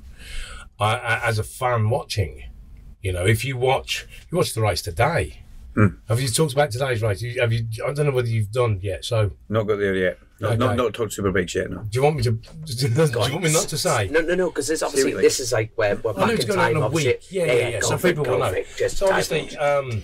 the race today is we've gone into the race with Tommy leading the championship by 19 points, Kyle second. Tommy's crashed out a few corners in. Kyle's gone on after what was a fantastic race and has won the race, and now Kyle's leading the championship by 6 points. But you What look was at the his, race. what was his small issue that he had? It was the protective screen that goes around his dash had come loose, so he ripped it out. So because it was coming and hitting him. By the way, Joe, you're allowed to do that if that happens. Just putting that out there. You just rip things off. But if you look at what he did, he came across the line after that because we thought something was wrong with the bike. It looked like the bike had completely gone and it's no performance at all in what he was doing it. Came across the line. I know with numbers. I'm really sorry. It was about a couple of seconds. Yeah. 0.008 seconds behind the lead, and he regained 0.89 in the first lap after that. Yeah. And bear in mind that's against Josh Brooks and Glenn Irwin. He took 9/10 of a second out of them in one lap, and in the next 2 laps he was back on the back of them. So in the space of 3 laps he regained 2 seconds.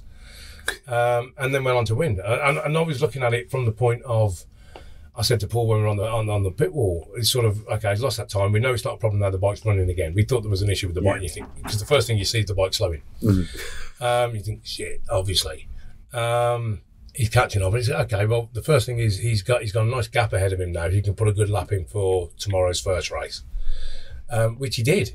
He put fastest lap in, followed by fastest lap, followed by fastest lap. Those 3 laps to catch them up. So he's on pole for tomorrow, which is great. And you'd think that was probably enough. There's 2-3 laps left to go, and in those 2-3 laps he took them both. So he's now leading the championship by 6 points, which is fantastic. How do we get to this bit? Because they get me waffling. They do this to me all the time. Like, they get me waffling. Oh, you're doing good. It's got to be done. You're doing good. But see what I said when he had that 2.008 second deficit to make up. I said we're going to find out exactly what Kyle Wright has underneath him now and see what he's got. Bike ain't bad, is it? Bike's on form. But the bike and the boy are on form. It's a momentum thing since Cardwell Park as well. He's in that right zone. He's in that right headspace, and he's a weapon. It's coming on now. It's so close now. It's not as close as last year, obviously, with Glenn and Tommy. But we've got 8 rounds left. There's 200 points, is it? Yeah, there's a lot of points. Well, 25. Yeah. Don't ask me to do maths, Alan, and don't look at me like that. I'm trying to work out what we've actually got to go. Come on, Joe's the businessman here. It's 125, 225. It's 230 points. 35 points for a race win at Brands and 3 races. So we've only closed the gap by 10% of the available points. So it's not. See, that puts it in perspective how much is actually to do. So much to go. Because people think there's 2 rounds left. After this weekend, that's already come and gone. We're leading in Donington, and you're thinking, that's just nuts. But obviously we've done reasonably well here. Ryan had, for him, a poor round. He's had 2 corners that he had an issue with his drive coming out the corners. We know what it is now. It's been corrected and he'll be fine tomorrow. Can I ask what happened to Ryan in the free practice session? There was a technical issue. I'm trying to think what it was. He stopped at Island Bend. I'm not sure what it is yet. We broke a piston. All right, okay.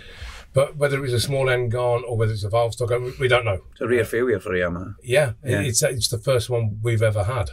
Bloody hell. So it is genuinely our first ever failure of an engine. So that's not bad in just shy of 3 years. It could have been a small end, could have been a valve. We're not sure. Swap the engine out, and we'll crack the engine open when we go back to the workshop next week. Yeah. So at the minute, I don't know the course. And, so you think you're going to have 2 strong OMG bikes tomorrow? Because this is only Saturday. As we sit here right now, we've got 2 races tomorrow. We will. Car's on pole. Ryan's 7th. He starts well. There's no reason he can't be 3rd or 4th by the second corner. No reason at all. Yeah. And then a little bit like Joe, if there's a gap, he goes for it. Yeah, absolutely. So there's no issue there. I don't see why not. We don't know what Tommy's going to do. Tommy's normally fantastic here. It was a very, very rare. That was an uncharacteristic mistake for Tommy. Heavy fuel load early in the race. I think it was the fuel load that maybe tripped him up. And there was a bit It of went pace down at the early start. as well, didn't it? It went down Very really early. Yeah. But I remember it was only a couple of years ago when he was with, would have been with Wolf on the Ducati, wouldn't it? Where I think something had gone on the first day, some niggles in a race, which is normal. And Tommy went out and just Race 3, fucked off. 15-second lead in race 3. Yeah, it was ridiculous, it was wasn't like, what the... I mean, the only thing... Ryan did it at Navarra by 10 seconds. But Tommy did it by way more here. Yeah, he did. So and a track that everyone knows as well, and you think that was yeah. So he's a bit of a specialist in my view. He's a bit, because I see Tommy racing here and he does bloody well. So I think the next couple of tracks are Tommy tracks, to tell you the truth, here, and definitely Donington, because it's a Honda track and it's a Tommy track, and it's also a car ride track. it's Donington. in In a big way, it's a car ride track. Yeah. And at the moment, this year, Brands is a Ryan Vickers track. Yeah, He did the treble earlier. he did, didn't he? Yeah. So, God. It's also Joe Talbot tracks, by the way. I tell you what, but like, how much confidence does that give you riding for a team that has that much bike data? Like, how do you feel about that? Or is it just like, I don't... does it borderline... Do you have to unplug yourself from it? It's going to be a whole new experience for me, because I've never had data that I learn off either. Oh, yeah. It's always your data. Yeah. Yeah. Exactly. So I've never had someone a lot faster than me that I can go, oh, that's how you do it. So well, the first thing you're going to get is you're going to get a base setup that will probably be an amalgamation of Brad, Kyle and Ryan. We'll have sort of a baseline from You know what I those mean? Like, a three. bit like we're just lined up 3 superheroes and going like, which one do you fancy today, son? You know what I mean? Tony It may Stark. well be. Take a pick. I mean, Exactly. the first thing, as you probably know, I hire a car to Hainer at the end of the year, and we take the lads out for a bit of a blowout. Joe will be there. But Joe will be there on a superbike. He'll be there on his... On his superbike. Supermoto. Supermoto. We have a bit of messing about on supermotos, things like that, and but he'll be out there, and we can throw some data in, but we can get some info from him as to what he does on a bike, just throwing him, go and have a poot around, and then the guys in the garage can go, Joe likes this, because it'll be obvious to them. We can look on his data when he's giving it throttle, where he's braking, how hard he's braking, how hard he's giving it gas, and then we can sort of give him a base map based on the 3 Yamaha riders that we've had that have done rather well, and go, we think this is going to work, and then we can tweak from there. That's what free practice is for. We come with a base map for Kyle here, and it gets tweaked throughout for free practice 1. Yeah, Fettel as the day goes on. Yeah. Because you've already ridden an R1. Is this like... I've done 3 laps on one. Oh, bollock. It was You're quick, fully though. qualified, mate. You're fully qualified. I've done 3 laps on one as well, so, Slightly different time, though. massively different time. I tell you what, though, like, obviously, that was the pathway bike. You did 3 laps, blah, blah, blah, blah. What was the initial feeling of it? The difference is massive. When you get on the gas, every other bike goes like, what? Goes out. That, like, Druids at Brands Arch turn 2, that's just goes, whoa, and follows the corner. Yeah. So you have to get used to that. That was totally different, and it went, whoa, that's different. But I enjoyed it when I rode it, yeah. I must ask, like, do you have a time scale? You don't have to tell us, but do you have a time scale of your own learning curve? You know how Alan's, which is amazing, like, he's given it a 2-year contract, like he has done with his previous riders, and, you want to progress. Yeah. Do you have, I don't want you to say it in front of the future boss, but do you have in your own mind, I would like to be at this point at this round, and I would like to be at this point at this Well, one. not really like round by round, but definitely want to take next year and improve throughout the year. Yeah. I don't want to, let's say I go and 6th in my first race for some reason. I don't then want to finish 18th. For some reason, will be because you're a good rider and you're a fucking good bike. I want to. I want to improve. That's my goal. What you've got to If he look at. turns up, he finished 6th in the first round. I'll leave that there. That'll be fine. What you will look at is the circuits that we visit twice. That's the ones that you put your benchmark in. I didn't expect anything from Ryan last year, and he got his first ever podiums, first ever wins in Superbikes. He'd never done it before.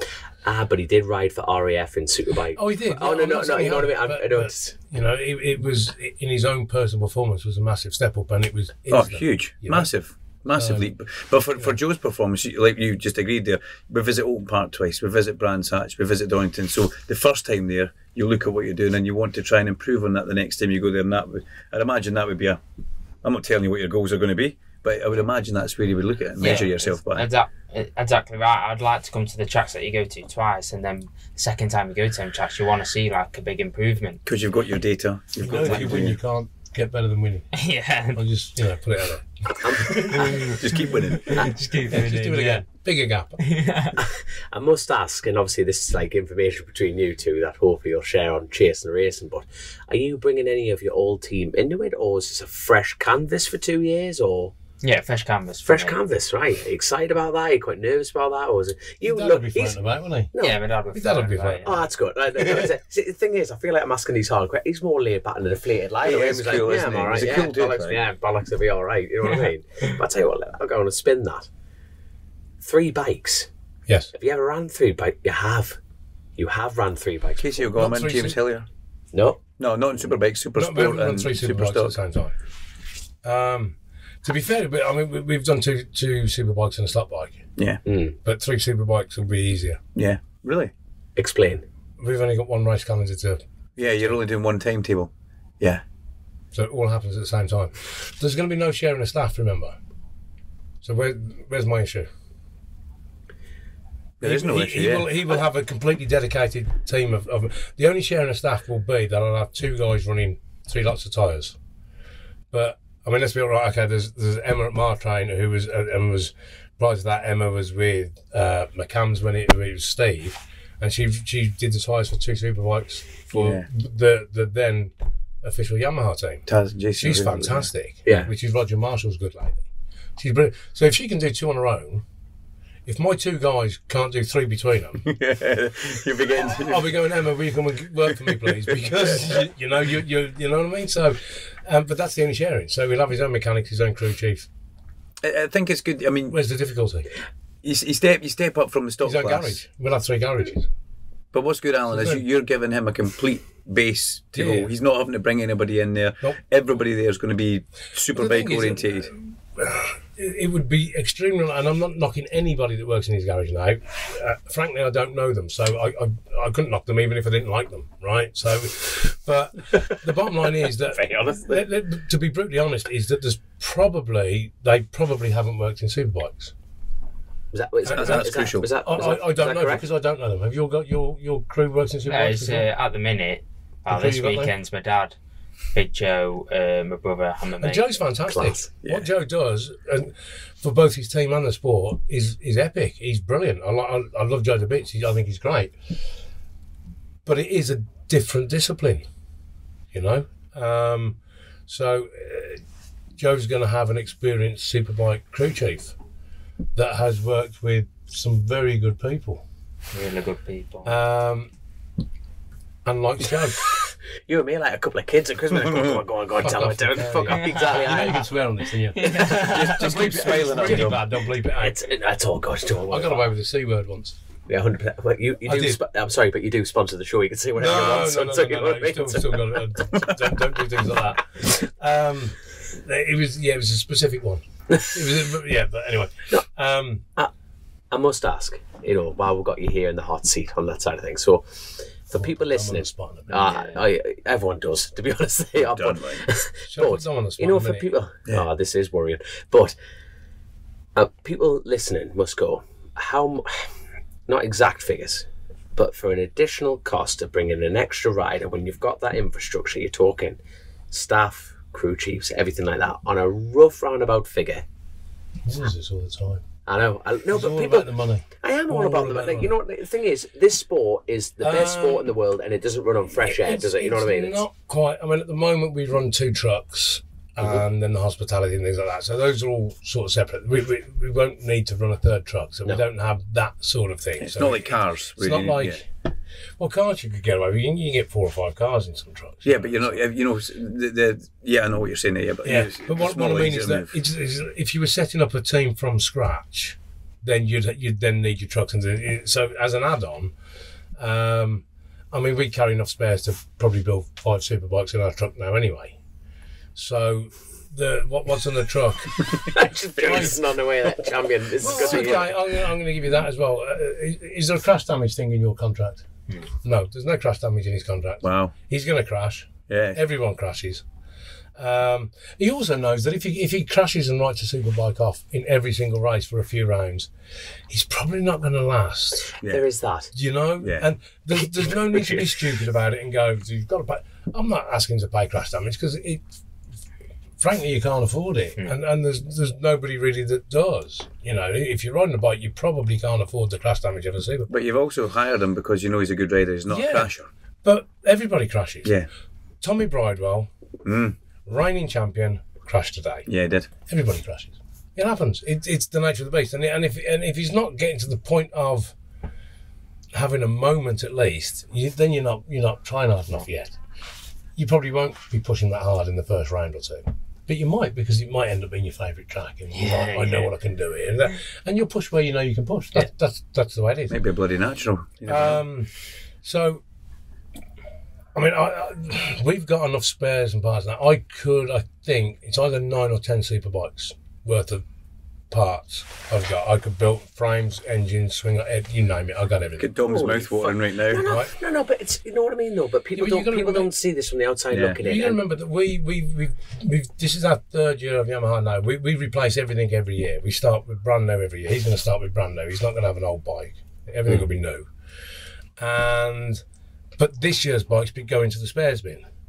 And then everything's done on age of parts, you know, each done how many hours, how many miles, whatever it might be. And then some things are disposed of, some things get scrapped if they're too far gone, some things go into, I suppose, the secondary market, if you look at it that way. Track day guys that, you know, you go, look, the swing arm's done that, but it's, you know, it's going to cost you $2,000 instead of $8,000 or $10,000 or whatever it is, type thing. But we've got plenty of spares. So we've built up our own spares over 3 years anyway. And then I bought McCann's, everything that they had at the end of, was it last year? Mm-hmm. Yeah. Holy crap. We bought them lock, stock and barrel. So I bought their bikes, their spares, their parts bins, everything. So we've got a lot. you know? Just a touch. Don't go through it too quickly, though. Well, no, but I mean, we don't want him to go through it at all, but he will. You know, as Kyle will, as Ryan will, as Tommy did today. Because you're not allowed complete bikes, but how many like sub-assembly things do you have built up at track ready to go? I saw an engine coming in from your truck. It's on like a cradle, and it's got the radiator and all the hoses are on it black, so it's all plug and play, quick fit. 10 minutes we'll do an engine change. Easily. Please tell me someone's timed that. So, like, get Eurosport down there. That would be great to watch. I'll give you a great one. I mean, if Don't I let go Joe back do to it. We found out it's not very even our good. first year, you remember that I like to think, and it's a personal view, I haven't worked with anybody else in the paddock, so I'm not having a go at anybody, but I do like to think that my guys are the best in the paddock. Every team owner will say that about their guys. But even in our first year, we had Gino Ria when we were on Suzuki. We did a wild card at Worlds at Donington there. He crashed in qualifying, and they rebuilt the bike, and he went out and qualified. So he crashed, and we rebuilt his bike during the qualifying session. So they're not bad, and that was we had no spares then. We weren't spares. I mean, we're spares rich than that. You know, it's sort of, it wouldn't be a problem at all. First year wasn't like that, was it? No, of course we had all, but they did it. So, but he's going to crash. That's the way it is, and it's unfair for me to go, you've got to pay for your crash damage. That becomes a profiteering thing, and I'm not interested in that. Yeah. And because you put somebody on that's going to, you know, and there'll be a natural thing. If he writes off £500,000, it's probably not working out for us. But he knows that, and I told you that at Brands, didn't I? Yeah. Because your dad asked me about crash damage, and I went, I'm not going to charge you for crash damage. Because that's always a question. What about crash damage? Yeah. It's always going to be there. It is, but you see, this is the thing about, like, that's the thing about this sport, but not really the external, because everyone outside of like our circle being this sport, you know, people think bike races are like James Hunt, you know what I mean? Everyone gets paid a fortune, team owners a fortune, riders on a fortune, Duncan Vincent, well, we all know he's on a fortune, let's face it, you know what I mean? But it's like from people outside looking in, see that, but then the inner circle, do I dare say it, go, oh, fucking hell, you must be paying for this, must be paying for that, doing this, doing that. There are it's riders refreshing. that pay a lot of money. There are riders that pay a little bit. There are some that contribute a little bit, and that's life. At the start of your career, it's perfectly normal, and as your career goes on, there are guys, seasoned guys in here that have been in Superbikes for 5 or 6 years that are paying for the ride. That's life. Oh, but no, but they're like the facts. But it's refreshing that, you know, people will be looking at this situation going, and they immediately go, oh, he's paying for that, doing it, and it's absolutely refreshing for me as a fan of this sport, sitting here going, thank God, this is the case. I would say, because some things I don't have to replicate to accommodate a third bike, we're probably, well, if he doesn't crash, by the way, this is not a glitch in the pod. This is me trying to work it out because I didn't know I was going to be asked it. We've got a bit of music in the background here. And we're off again. 225,000, I would say, without him damaging a single part. There we are. But then people, I would say, don't see that, if you know what I mean. If he has a little off, I mean, we've had little offs this year where, you know, you lose a handlebar and a foot peg, and it's sort of, I mean, there are two things with that. It's a couple of £100 worth, but for us now, we're fortunate enough that we're sponsored for those. Yeah. So to a certain level, we get so many sets of foot pegs, so many sets of handlebars, and that becomes a sponsorship deal. So, you know, we promote the manufacture of those. They go on the bike, blah blah blah, and so there's no financial cost to me at that point. But you start ruining a relationship if you go through too many of them. Yes, constant supply from your factory to my shop. You know, we can have an off that's a couple £100. We can have an off that's £100,000. You know, we had one, Josh Elliott, at Craner in 2019. You don't need to say much more about Craner, do you? Yeah, but if I tell you, the rear spring and the dash were the only two usable parts of that bike. Shut up, man. Swear to God, I've got pictures of it, you'll love it. It came back in 3 bits, snapped the frame completely in half and ripped the forks off. Yeah, okay. Let's move on quickly. No, but you see what I mean? So there are crashes and crashes, you know. Ryan's had a couple of offs this year, but no more than anybody else. But Ryan's got a motocross background. I love ex-motocross guys. You've got a motocross background. You hang onto the bike, didn't you? Yeah. Fucking love it. Right? Twist themselves around it. Well, the thing is, you see, if you hang onto the bike, if you just take a little bit of the inertia out of that bike, you drop that bike speed. Did you see Charlie Spud Nesbitt today? He was almost still sliding on the bike trying to get the kill switch as it was into the tyre wall. Saving the engine. The guys that just do that and let go of the bike, that's when a foot peg digs in, it starts catapulting, you're right off forks, you're right snap bend frames, you bend swing arms. If you hang on for that crucial 5 seconds when you slide, and they naturally do. Right, you're hearing that, Joe. Watch your wrists, right? Watch your wrists. You know? It means that the bike can be repaired in 20 minutes. Yeah. That's the other side. If you completely total the bike, it might take us an hour, you might miss the next session. Can I ask a question now, okay? I'd like to ask. I think it's quite sensible. I've been thinking about it for a while. You're a fit young man, okay? You're training. You're quick on stock thousand. So yeah, well that's the thing. Do you have a plan or something in place that's going to help him adapt? Because Superbike is a different level altogether. You know this, don't you? So you're going to have to eat steak. All of our guys, build. No, all of our guys go to Loughborough University. We have them tested 4 times a year at Loughborough for their fitness and their stamina. They put them on nutritional diets. They put them on training programs specific to them for how they've compared. They get compared to other guys in BSB that use Loughborough, of which there are a few, I think. There's a chunk of World Superbike guys. Half the MotoGP paddock use Loughborough. They understand bike people properly well. Yeah. They know the muscles that Joe will need. Yeah. Rather than going, let's get fit, that's great, but it might not help you on a bike. You know, you can become muscle bound for on a bike that you're not flexible enough anymore because you've done the wrong sort of training. So we'll be off to Loughborough and he'll get all that. Obviously, we run our own hospitality here. The chefs there, the riders get fed what they want when they want so that they're fueled correctly, and that will be in line with Loughborough's nutritional plan. So whether they're coming in for chicken and rice or pasta or whatever, and they'll all be different. So Ryan will eat at a different time to Kyle, who will no doubt eat at a different time to Joe, because his physiology, they will go through that and go, Joe, specifically, you need to eat 50 minutes before you're going to go out on track. Yeah, to be perfect. So we'll come in and we'll Is this new to you? Like new news? Or is this quite like, you know, like you're sitting there going, fuck it, like, this is class. You know, I mean, we go out, God knows what it is. It's an absolute fortune, the race fuel that we use, but we don't put petrol in from, you know, a filling station down the road. We're using race fuel. We're fueling our bike correctly so that it performs correctly. Same with the rider. He's got to be the same, because he's a massive part of that combined unit, rider and machine. What do you do right now for fitness? What's your thing? My 3 are cycling, running, boxing. That's what I do. So I won't upset him. Lean back, son. Lean back. I couldn't box eggs though.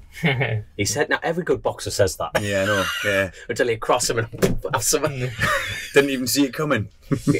Cycling, running, boxing. Yeah. 3 people sparked out. But boxing's meant to be super, super tough, isn't it? Yeah, good for the fitness. As Dom has a donut. Damn right. I like to do it for the intensity side of stuff.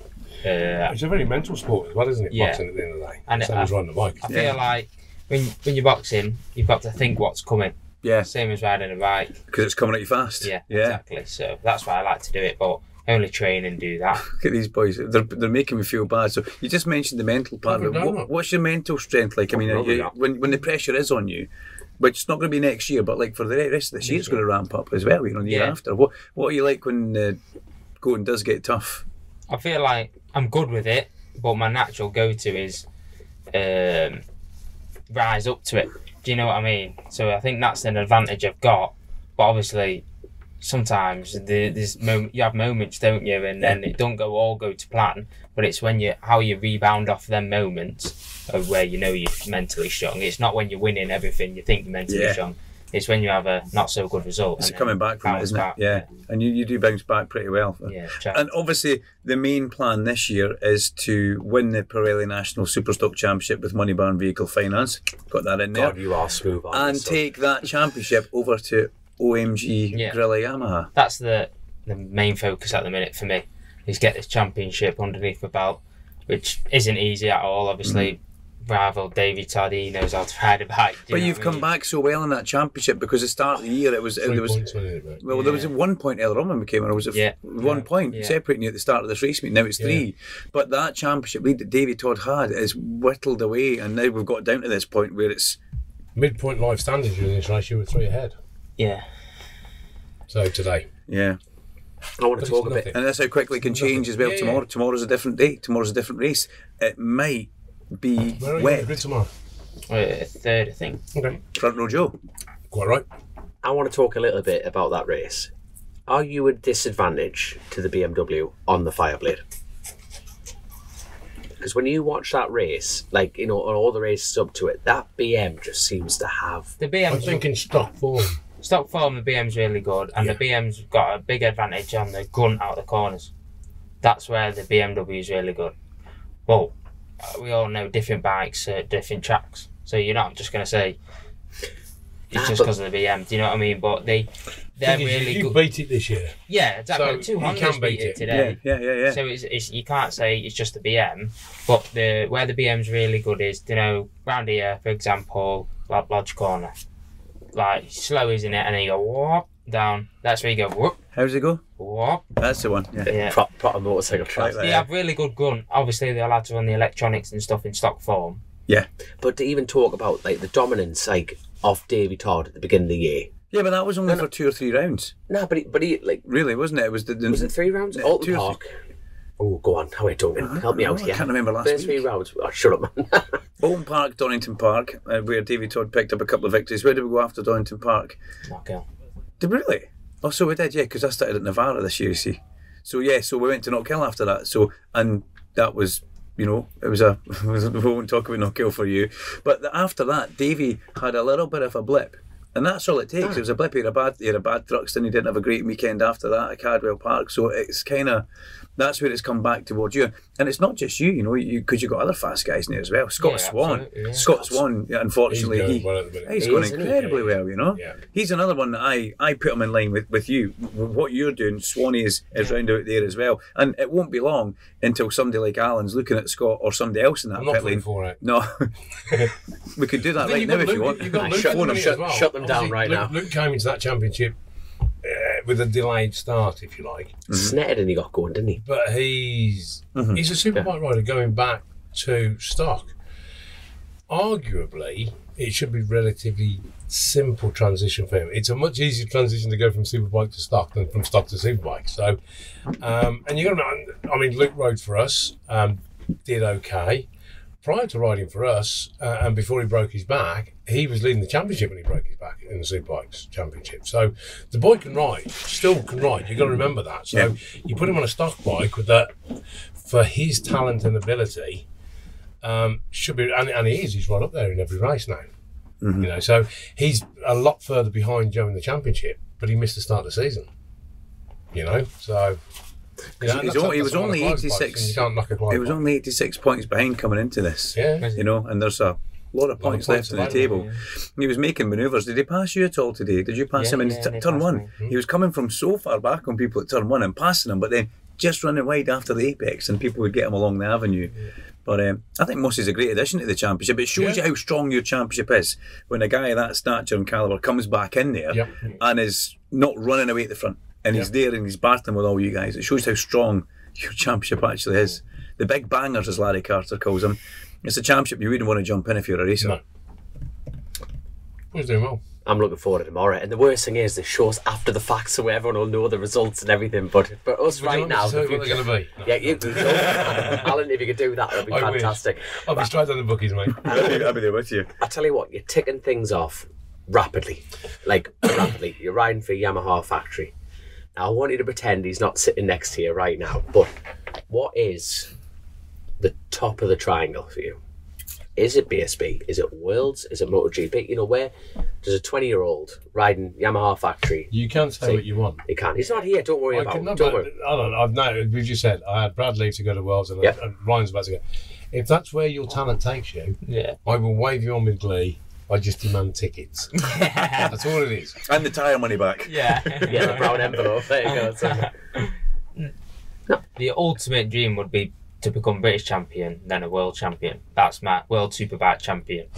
I don't look at GP and think, I just don't know. I've never rode them type of bikes, and it's obviously so hard for an English rider to get into there. Yeah. So you think world superbike's more realistic where you can be. And that's my dream anyway. Like I said, who do you look up to? I was Johnny Ray, do you know what I mean? And I'd love to become British champ, but that's ultimate dream, do you know what I mean? That's what that is. Okay, well, that's 25, 26, so that's how long I got you for, yeah? Yeah. In 27 you get free tickets from him. Yeah. Sounds good to me. Nothing but wins here. Nothing but wins. I love it. Yeah, I don't know. That takes some doing if you do that, but we'll see. I love long road ahead. I like how calm and cool you are. You know that's what I mean. He's 20. Like he's like 8-year-old man. Like, I was 20-year-old. It's a nightmare when I was 19, 20 years old. That's my parents. But you're so calm. You're so cool. You're chilled out. You've got a good outlook on it as well. And you know, a fast head, a fast man. You've done well there, Alan. You've picked another one. And he's kept it quiet for. How difficult was that? Yeah, well, who did you? You must have told somebody. Don't say that you didn't. Somebody out there knows. Who did you tell? No, I only told my family. Obviously, straight away. Me and my dad were there. Yeah. Nobody else was there. Not like a wee friend that might say, "Listen." Oh yeah, my best mate at home. Yeah. Well, he never comes to racing. So he's like, "You're doing what?" Yeah. What's a Yamaha? Yeah. Did he not make keyboards and like guitars? Yeah. There's a thing actually. Does he get a car?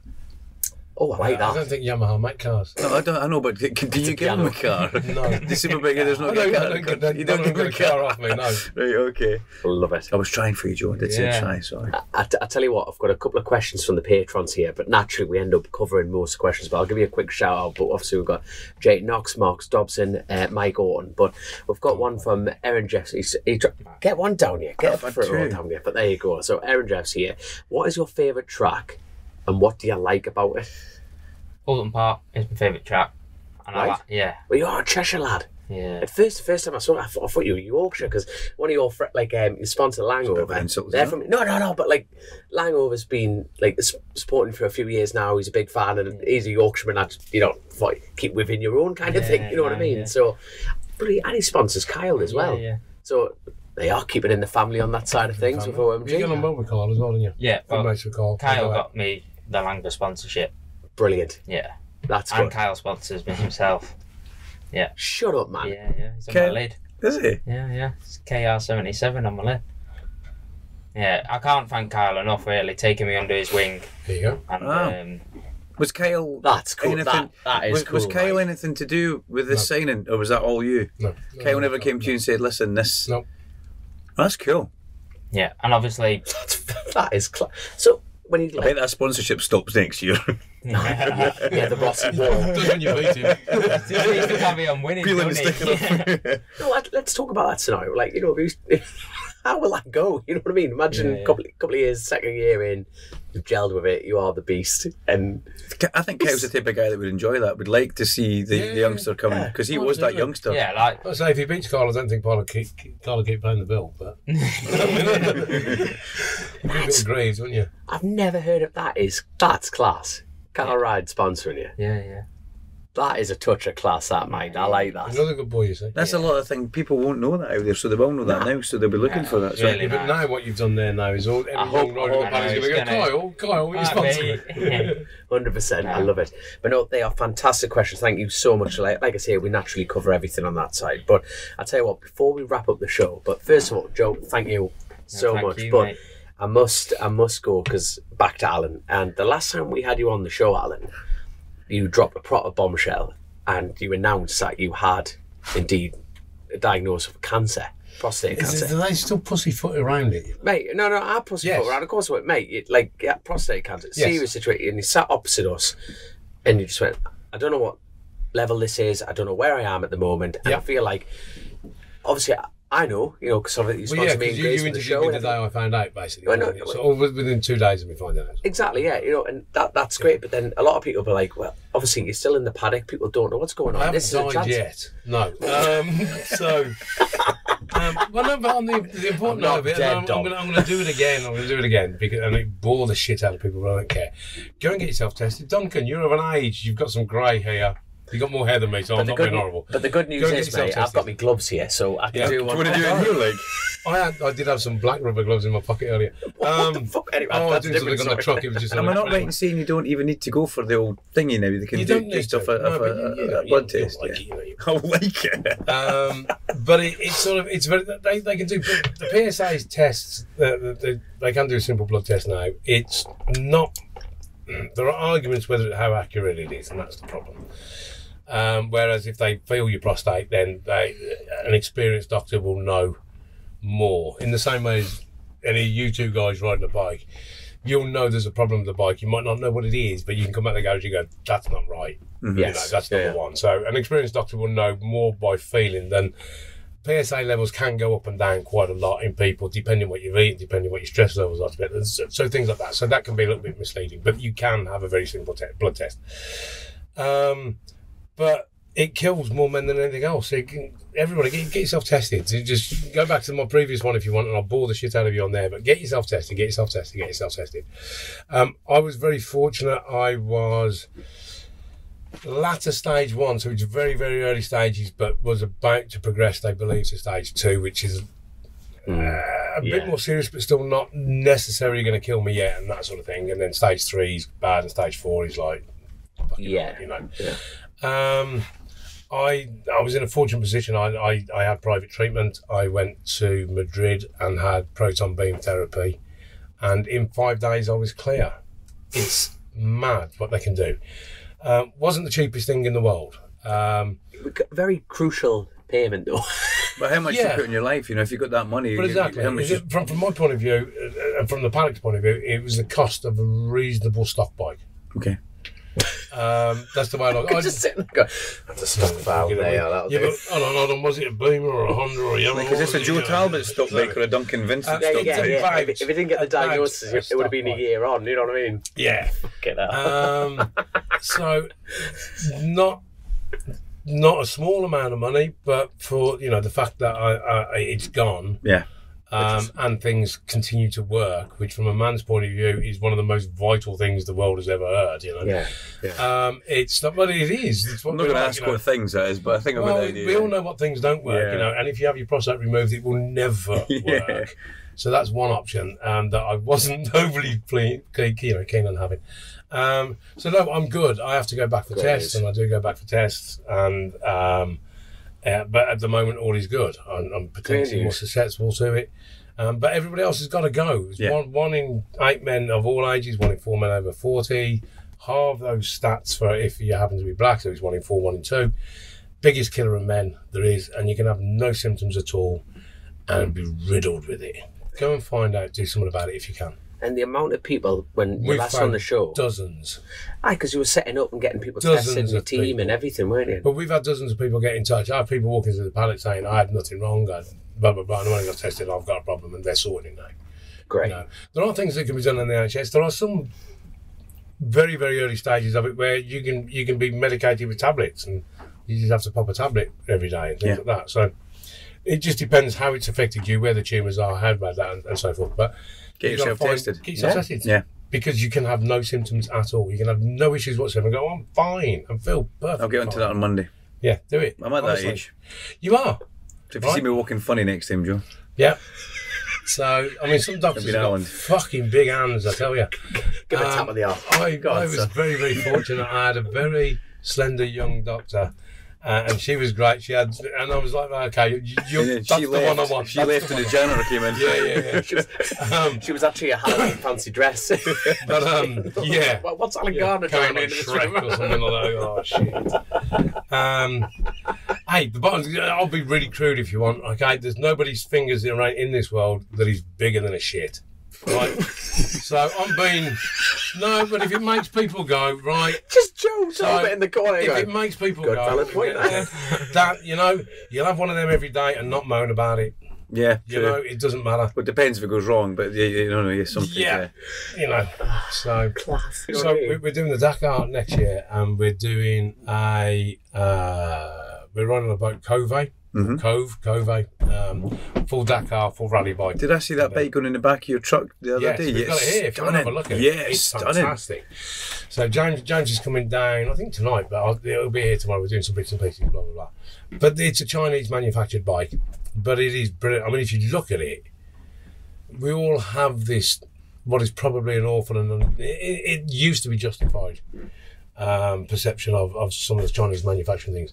Come and have a look at this bike, Duncan. Come and have a look at this bike. It's the amount of billet aluminium that's on there that's been machined out and how strong it is and how, it's fantastic. But that, I'm just ready for it. That is what the fucking Chinese. Oh, God. That's class. And I think I need it on there somewhere. I don't know whether I can. I've got to have little words. But I think it could be quite cool. But the bike's develop brilliant. somewhere. The bike's great. So we're doing some more testing on there. I had one of my Dakar trucks refurbished, and I'm picking that up on Monday. I'm waiting for another one to get registered over. It'll be brought over from Dubai. So that'll be quite cool. Don't muck about, do you? No, he doesn't. You don't muck about. Most teams go into hibernation, you know what I mean? Work on the next season. No, he goes to Dakar. Yeah. You know Which what I mean? isn't even in Dakar anymore, is it? Yeah. Is it still in Dakar? No, it's not in Dakar. It's still called Dakar. Yeah. Saudi Arabia. When I was young, it was a Paris Dakar, and they actually started in Paris and went down. To Dakar, but I mean, then too many people were getting kidnapped and things like that. Yeah. They're going to some of the African nations and what they perceived were some of the poorer countries there got perceived as wealthy people coming through in Porsches and that sort of stuff. When they were racing those, they kidnapped them for ransom. Sorry, I don't know why I'm laughing. But then he went to Chile and Bolivia and all that sort of stuff, didn't it? And then Saudi have got the rights in there. So you all right, handsome?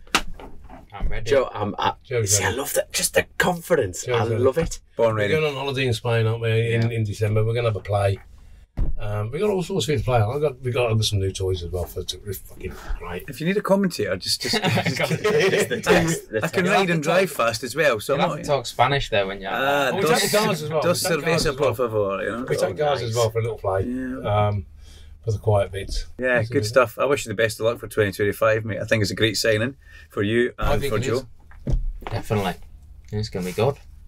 Enjoy. But enjoy the rest of the year first. Go with the number one plate. Take the number one plate for stock there.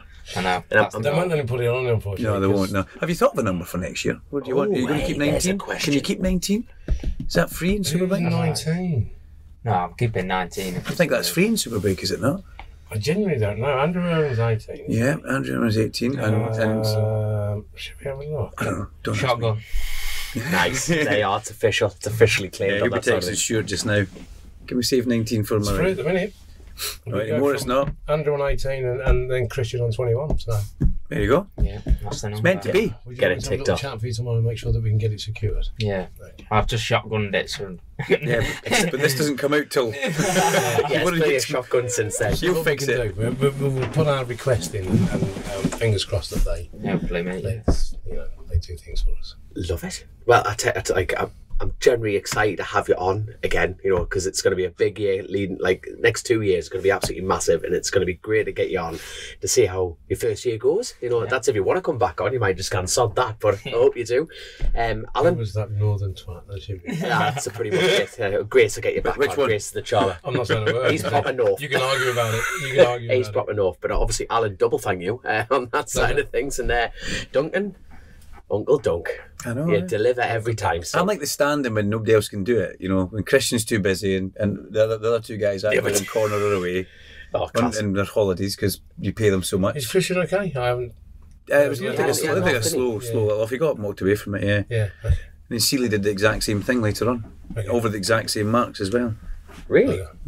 Yeah. There we are. But tomorrow's a new day. You've all know the results because you're listening to this, but we don't. So we're excited for tomorrow, and we'll go from there. But Front row Joe. Front row Joe, get it done. Dish out the pot, get it done. Seriously, get it done, and then we can claim the credit on Chasin the Racin that we told you to do it. And then if you win the championship, we look better than outside. Do it for Grace, mate. You got to do it for Grace. Can I just point out for people that write in anytime I've ever been on here, I haven't had a cigarette Yet. Yeah. Are you still? I'm going to step outside for a cigarette any moment now. I saw you looking at the door there a minute ago. Yeah.